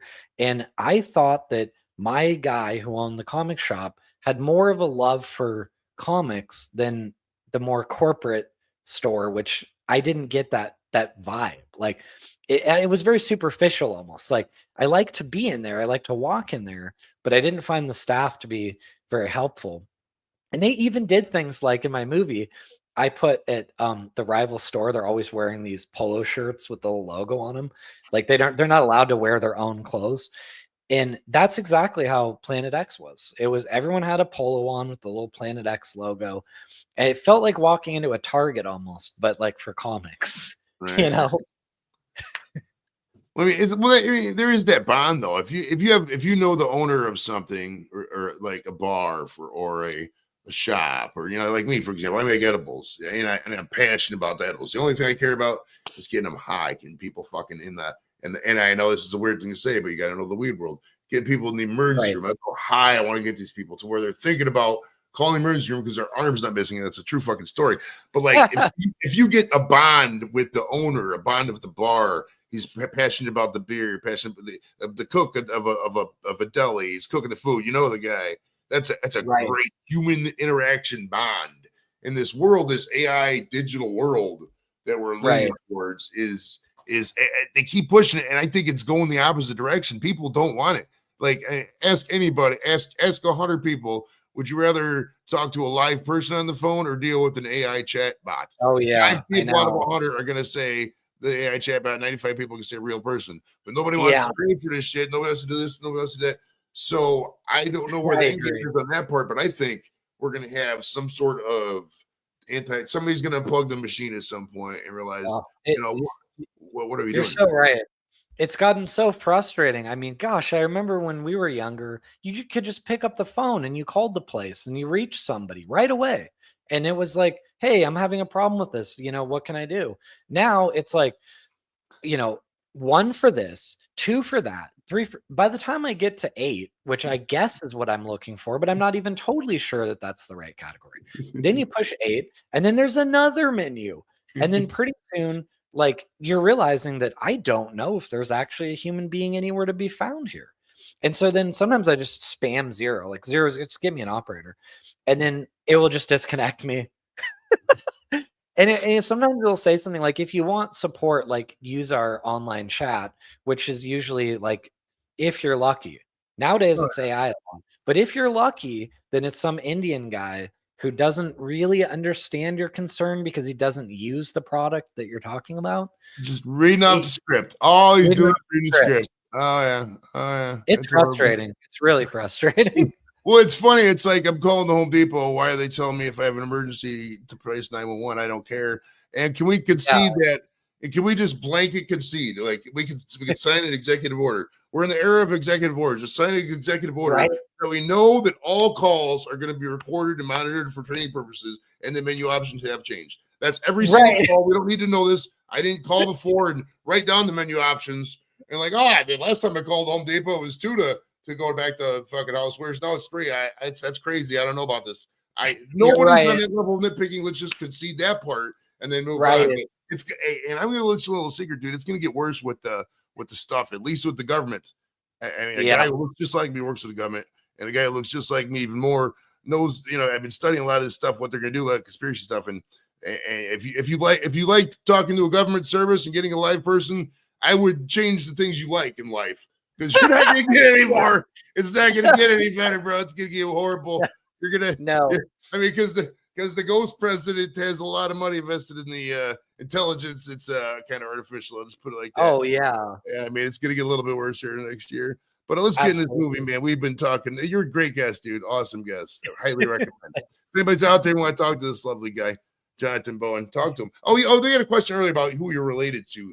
I'm assuming the answer is no, but are you related to something Bowen? Catherine Bowen, maybe? Julie Bowen. Yeah. It's funny. I always thought it was funny that she shared the last name. I don't think so. I did used to. You remember Bruce Bowen in the NBA? I do remember him. Spurs. He played for the Spurs for a while. I don't know where else he played, but like I would go to the Blazers games, and I thought it was the funniest thing in the world to yell like, "You suck, Bowen!" Like just, and then I would joke, it's okay because he's actually my brother from another mother. Like we're related. I know we don't look like it, but it's great. It's great. But there's a lot of Bowens out there. I've noticed that. It's kind of funny. Hey, it says the comic shop co-stars Tristan Mays as Mike's loyal employee Alex, who may have to take a job at a rival store when her hours get cut. Now let's start in some non-comic book inspirations. Now going back, you mentioned Clerks earlier. I'm assuming you're a Clerks fan, right? Because a lot of this is very rooted in Clerks. Am I correct there? Yeah, I mean we've gotten that comparison a lot. Like it's hard not to make a little bit.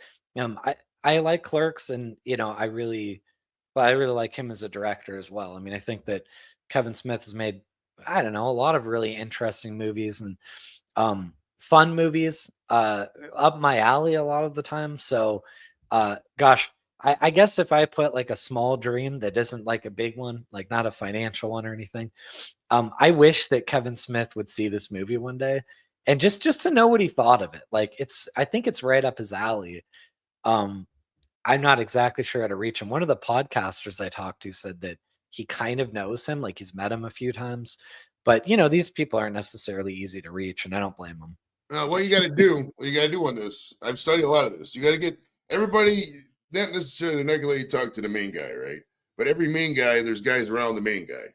So you find out who he kicks it with, and then you talk to him. I mean, my show, for example, like I've talked to, like one of my favorite movies is Old School. Old School is a great movie. Oh gosh, it's a great movie. I've had on, 3 or 4 actors from the movie. I haven't had a Will Ferrell, but I can find out shit about the movie by talking, to the people who were there and not necessarily there. So for something like this, I want Kevin Smith to do it. I've had on 3 guys from Clerks. I'm going to play a little streak. I'm kind of burnt out on talking about Clerks, like on the movie itself. Like talk about the aspect is fine, but like talk about the movie itself, because like I had on Ernie O'Donnell, I had on Mary Gigliotti, I had on what the fuck, the guy, the Chewie's Gum guy, Scott Schiaffo. I had on, so it's like I've asked all the clerks questions so many times, and I can't imagine how sick they are talking about it. I mean, my God, Right. how many times do you get the same fucking question? That's why I do the Oh, I show the know. way I do it here, Jonathan. It's like I like variety. I don't like talking about the same thing over and over. I mean, I I do a know. Brown show or this and that show, sure, but it's like it get boring. I fucking want to just bang my head in the wall and unplug the computer router. It's not happening, Yeah, man. I know. I mean, honestly, I haven't counted them. I'd have to count them, but I do think this is probably about like the 40th interview I've done. And a lot of the times it can be a little bit tough when it is the same questions. Like, the basic ones like, so how did you choose Jesse Metcalf? How was Eric Roberts in the movie? Tell me about the Carrot Top cameo. What's the movie about? And it's fine. Like I do it, but like I was joking with my wife. I wish once somebody would ask me some weirdo off the wall question like what was the catering like on the comic shop? I mean, how was the food experience behind Oh, the you're set? just waiting. We got some weird questions coming in, buddy. We Like got them stuff coming like in hot. that, even though it doesn't matter, I think it's hilarious. And I like the idea of a question that nobody else would really ask because people don't really care how the catering was on set. But Well, it's that's so what funny. I hate. I'll give you an example. I had on it was Mindy Sterling from the movie. She's an actress, and I did not want because she asked me or she made a point during the thing. She's like, so many. I love these questions. So many people ask me shit like, how is it to work with Mike Myers? So I try to avoid the most obvious questions. I mean, some like yours. We're trying to get maximum exposure, so we're gonna talk Of about it in a course. broad way, and you get into characters and stuff like that. So there's no real it's whatever, you got to deal with it sometimes. But like somebody Sure. who's done thousands, if not, tens of thousands of interviews, you want to Right. at least make them laugh or make them do something because like they're going to be bored with the same 8 things. And that's what I've noticed a lot about. That's what kind of drives me too, dude. Is like I see a lot of this stuff going on. And nobody asks intuitive questions. Everybody asks the safe questions. Nobody asks fun questions that makes them laugh or makes them think. It's all the same prototype bullshit. They want to get them on Right. for a 10, 15-minute interview, do their fuck commercial, run back to the thing, drink the coffee, and look at the ratings. That's not how we do it around here. Us, we going for an hour or whatever. It's because we pop. And I'm not trying to say it to do my own horn, but like I get bored with just the regular stuff. And that's why I just, Right. it just, would you agree to it? I mean, does that drive you at all?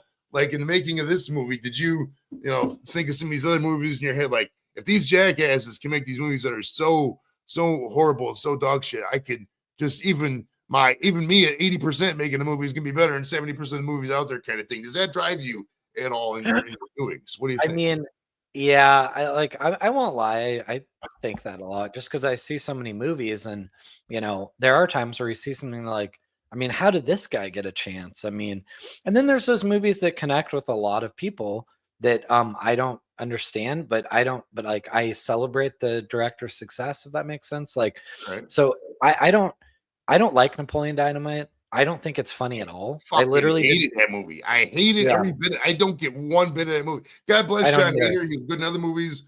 Twin Blades, Blades Glory, whatever that was. That was a good And movie. Benchwarmers. I like Benchwarmers. I thought that Good was in kind that of funny. movie.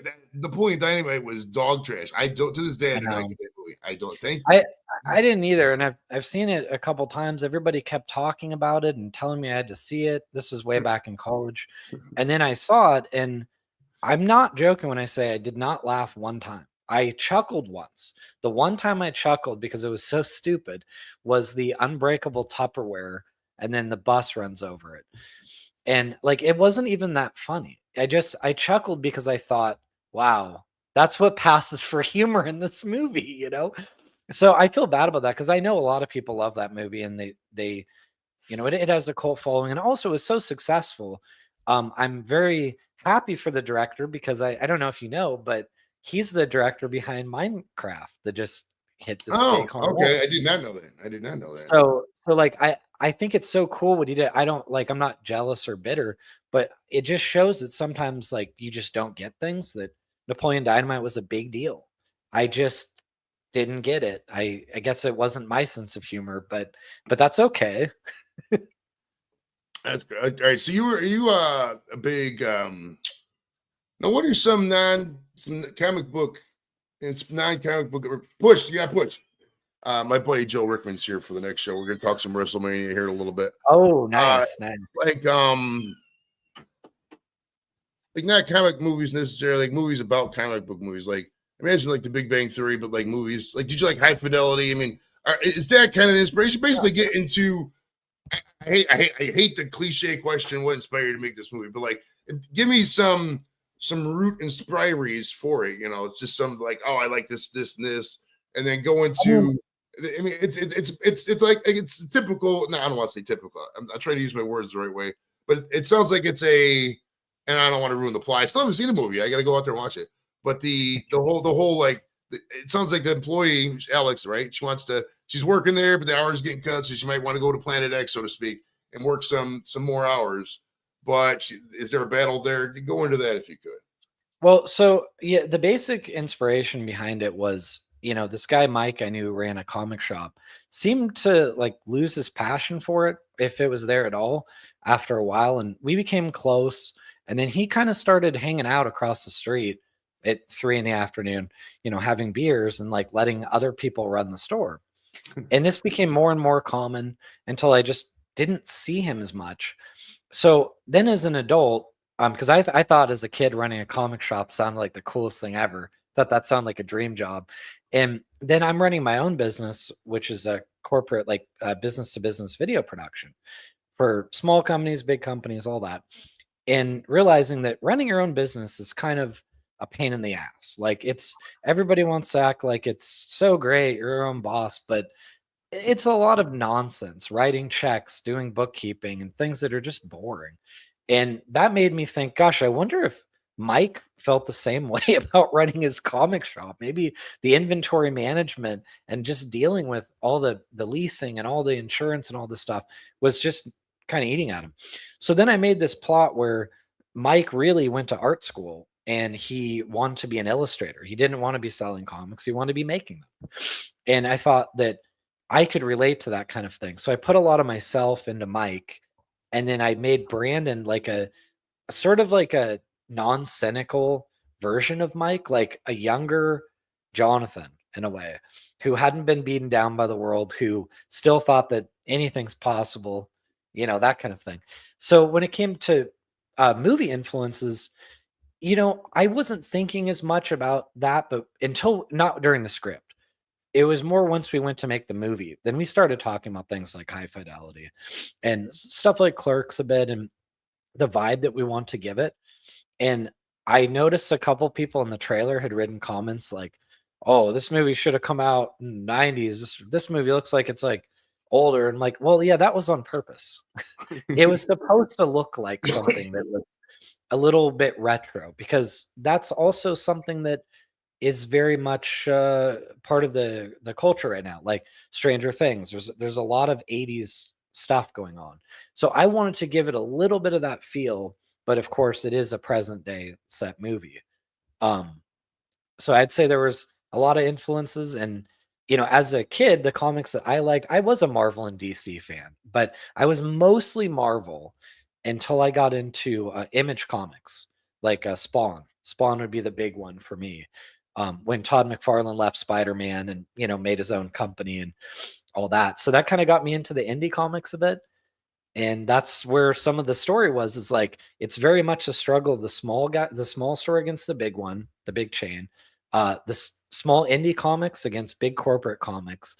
So there's a whole like David versus Goliath theme that is going on beneath the surface of the main plot as well. Okay. Let's see here. I had a couple more before getting the silly questions, I think. Was there how many this movie? How long did this take you to make this? Like, when you were filming it, you said in Vegas. I mean, you were talking talking stoically earlier. Was some of that coming into play? Did you do a little stealthy filming? What was the deal? And how long were your days? That sort of thing. Not on this one, we didn't, but we did get kicked out of Red Rock, which was kind of funny because we were permitted for everything. And then what happened is that we were doing a driving scene by Red Rock. We're permitted to do that on the road. However, we parked all of the production vehicles in the Red Rock parking lot, which we were apparently not permitted to do. So it wasn't the filming itself that wasn't legal, it was all of the parking. But the lucky thing is that was day one, by the way. That was the first day of the shoot. And I was like, great, we're off to an awesome start. But because we started so early, I got up at 4:15 in the morning that day, and we started at 6. The park rangers didn't even come to kick us out until I think 10 a.m. They probably started work at like 9, and we were already done with the scene. Okay, So when they cool. asked us to leave, it was like, "Oh, yeah, okay, no problem. We'll be out as soon as possible. We just got to get all the cars ready." And I thought it was funny because it didn't really actually affect anything, but we almost put in the end credits, "No thanks to the Nevada State Parks," or whatever. I mean, because it was just like, dude, who cares? No, at that time in the morning, there was no one in that lot, and there's other parking lots anyways. But so it was a total of 15 days of filming, but the whole process of making the movie, I mean, it's years long. So right now is April 18. I had the meeting on April 20, 2022. So almost 3 years ago to the day, with my producer talking about going forward with this thing. And I didn't know if I was going to do it. So I thought about it for about a week. And then I said, let's do it. Let's go forward. And then we spent a bunch of time on the script. And then we shot at the end of 2022. And then post took more than a year, a little more than a year. Everything from editing to sound to visual effects to music. It's all a matter of like refining until you get it right. Um, it's very arduous, and it takes a lot of patience, and things to my mind as a director always tend to happen a little slower than they should. Like, it's fast on the set, and then when you're doing, things like effects, it's like weeks pass and you're like, is there anything to see? Have we done anything over here or what? And it's like, oh, they're working on it. I'm like, well, do they have an estimate of when they'll actually have something to show? And so there's those lulls where you're like, oh my gosh, this is taking forever. And then what makes it worse is your actors, because I love them all, but they'll call you each month and be like, yo, buddy, man, is this movie ever going to be done? And it's like, I'm working on it. We're working on it every day, but it's takes time, you know? All right. Would you agree that securing funding? Oh no, I'm not gonna ask that one. If someone said, "Hey, Jonathan, tell me about this movie and lessons I could learn from it," what would your reply to this question be? Yeah, so the movie's message really is like, it's never too late to follow your dreams. And it's kind of that like, so the movie's theme is sort of like never have a plan B, All right. but that's really Mike's theme. I'd say the message is more that find something that you're passionate about, and you might already know what that is. And even though life can be tough and you've got all these chores to do and all, you got to make a living and all that, find some way to integrate that passion into each week. Even if it's something like, well, I've always wanted to write a novel, I'm really busy. It's like, could you carve out 3 hours every Saturday? I know it's not much, but per year, then you're going to end up 150 hours. You'll get there. And I just think that there's a little bit of a caution, like, don't be at the point where when you hit 70 years old, 75, that you're sitting there looking back in your life thinking, huh, God, I wish I would have done that. Or, because regret is the worst feeling. Like that thought that, like, what would have happened if I gave it a try? So I think that's really what the movie is asking you, is to, believe in yourself and give it a go. Okay. Now, this movie is available. We got to get some silly questions here, but the movie itself is available on all the streaming platforms. Well, not all, but what? Tell me, how do you get to this movie? Yeah, so it's on all the sort of like rent buy platforms, from Apple TV to Amazon to Fandango Now, which is that's actually the company owned by Walmart. And then also, what am I leaving off? One other source. So, and then for those people who are like, I want to check this out, but like, I really don't want to spend money on it. It is coming to Tubi and all the other free platforms. I believe it's 10. I couldn't even list them all. But whatever your favorite free with ads streaming platform is, it will be out May 10. Um, I will caution you with that. Like, things like Tubi or 2.0 stereo sound. We did spend about 50 grand on our surround sound mix. It's good, Nice. So it's kind of one of those things where it's like, you're not going to get the same quality streaming it for free. However, I'd rather you watch it than not watch it. So, you know, give it a go if you want for free, and at least check it out. Okay. What kind of, we're going to get into the silliness before we get out of here. What kind of dishwashing detergent do you use? Oh boy. I actually have to ask my wife. I used to use Cascade, but I think she bought some other thing that I don't, I'm Most, like, most okay. people say Dawn. Most people say Dawn. That's what I got. I got Dawn. How long could you sit in Yeah. a library and do nothing before you fell asleep? Oh boy. I don't think that would take very long. No, just kidding. I don't usually like fall asleep in public places, but that does sound pretty boring. I bet I'd be out in 40 minutes. What is your favorite airline you ever been on, and do you have a least favorite airline? Oh yeah. Oh yeah. So 5 years ago, almost exactly, we were traveling during the pandemic and we went over to Bali. But to go to Bali from at least from the West Coast, you go through Singapore. So we took Singapore Airlines and it was absolutely amazing. I mean, they're so on the ball. They come by, do you need anything? Is everything okay? And we weren't in first class. We were actually in back of the plane, like the worst seats. And they gave us these little teddy bears that said like happy honeymoon. Like they knew I couldn't believe it. I mean, and all the alcohol you could want. It was just an experience that I wish that we got on more domestic carriers where just a little bit more care instead of being herded into there. And worst, you know, um, probably just normal airlines, but where they're particularly bad. Like I had a time, I think about 2 years ago, where we got to the airport, they repeatedly delayed the flight. I think it was Alaska actually. And I like Alaska, by the way. So this isn't to be negative. They're usually good. But this thing gets delayed about 3 hours. And then they tell us it's not happening tonight. So you're gonna need to like go home or find a hotel, but it's not happening. It's been rescheduled till tomorrow. So here we are sitting at the airport for 5 hours because we got there 2 hours early. They delay it 5 hours. We have to call my mother-in-law and ask if she can please pick us back up from the airport because we're not going anywhere tonight. you know. I remember, it's funny. I remember back in 99, it was the night the wife just came in, so it just reminded me of Owen Hart. But I remember because my cousin Kevin was getting married, and me and my mom, rest in peace, we were in Queens, and we had a hotel, and like the flight got canceled, or there's something like that. But they put everybody up in a flight for like in a hotel for free and the flight got canceled. I just think how different the times have changed. Now it's just like, oh yeah, cancel it. Deal with. I had a flight last year in Jacksonville. Supposed to go down and watch the Browns play the Jaguars, right? And they just Freedom Airlines. Was it Freedom? No, that's not Freedom. What's that called? Frontier Airlines. Just like, oh yeah, your flight's canceled. Didn't offer no alternative flight. They're just like, it's canceled. It's like, I guess I'm not going to the fucking Jaguars game. All right, real quick, we got to keep this popping. Hey, Jonathan, my friend, we gotta keep going with this. Not now, but like we're gonna have to have you on it again because No still. I'm problem. gonna watch this movie. And we'll have to talk again. Hit me up Yeah, on you gotta see it. minutes. We don't have to go through all the rigmarole because we're talkers, bro, and talkers got to talk. You know how that shit goes. Right.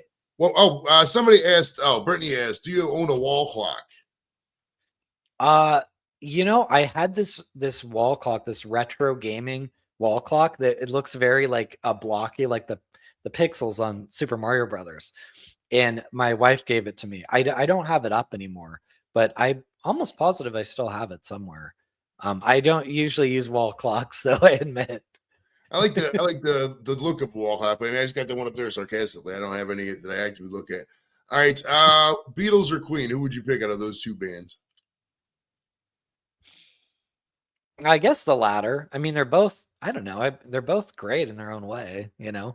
Just, I think like I was never huge into the Beatles, even though while appreciating them a ton, just I didn't like my sister was. She owned every CD and you know what? I bet you that contributed to me not liking the Beatles as much because we always got into it. So I probably was being a contrarian more. All right, Chris writes, Jonathan, will we see you after your next movie?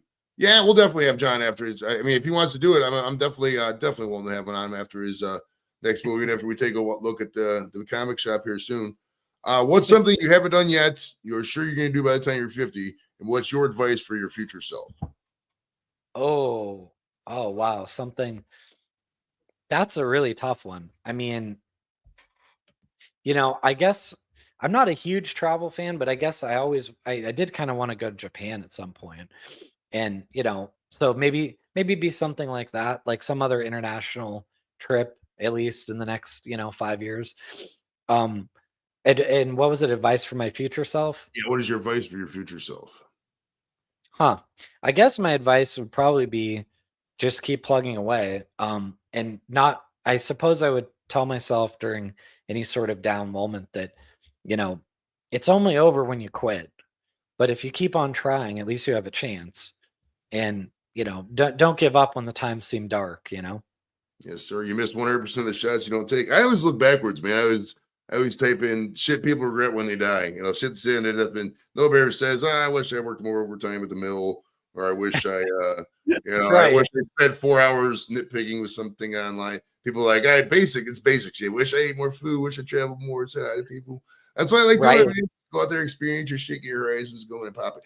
You've been an awesome guest, my friend. Thank you so much. Be sure to check out the Thanks. movie Comic Shop, all the things. Give the guys some love.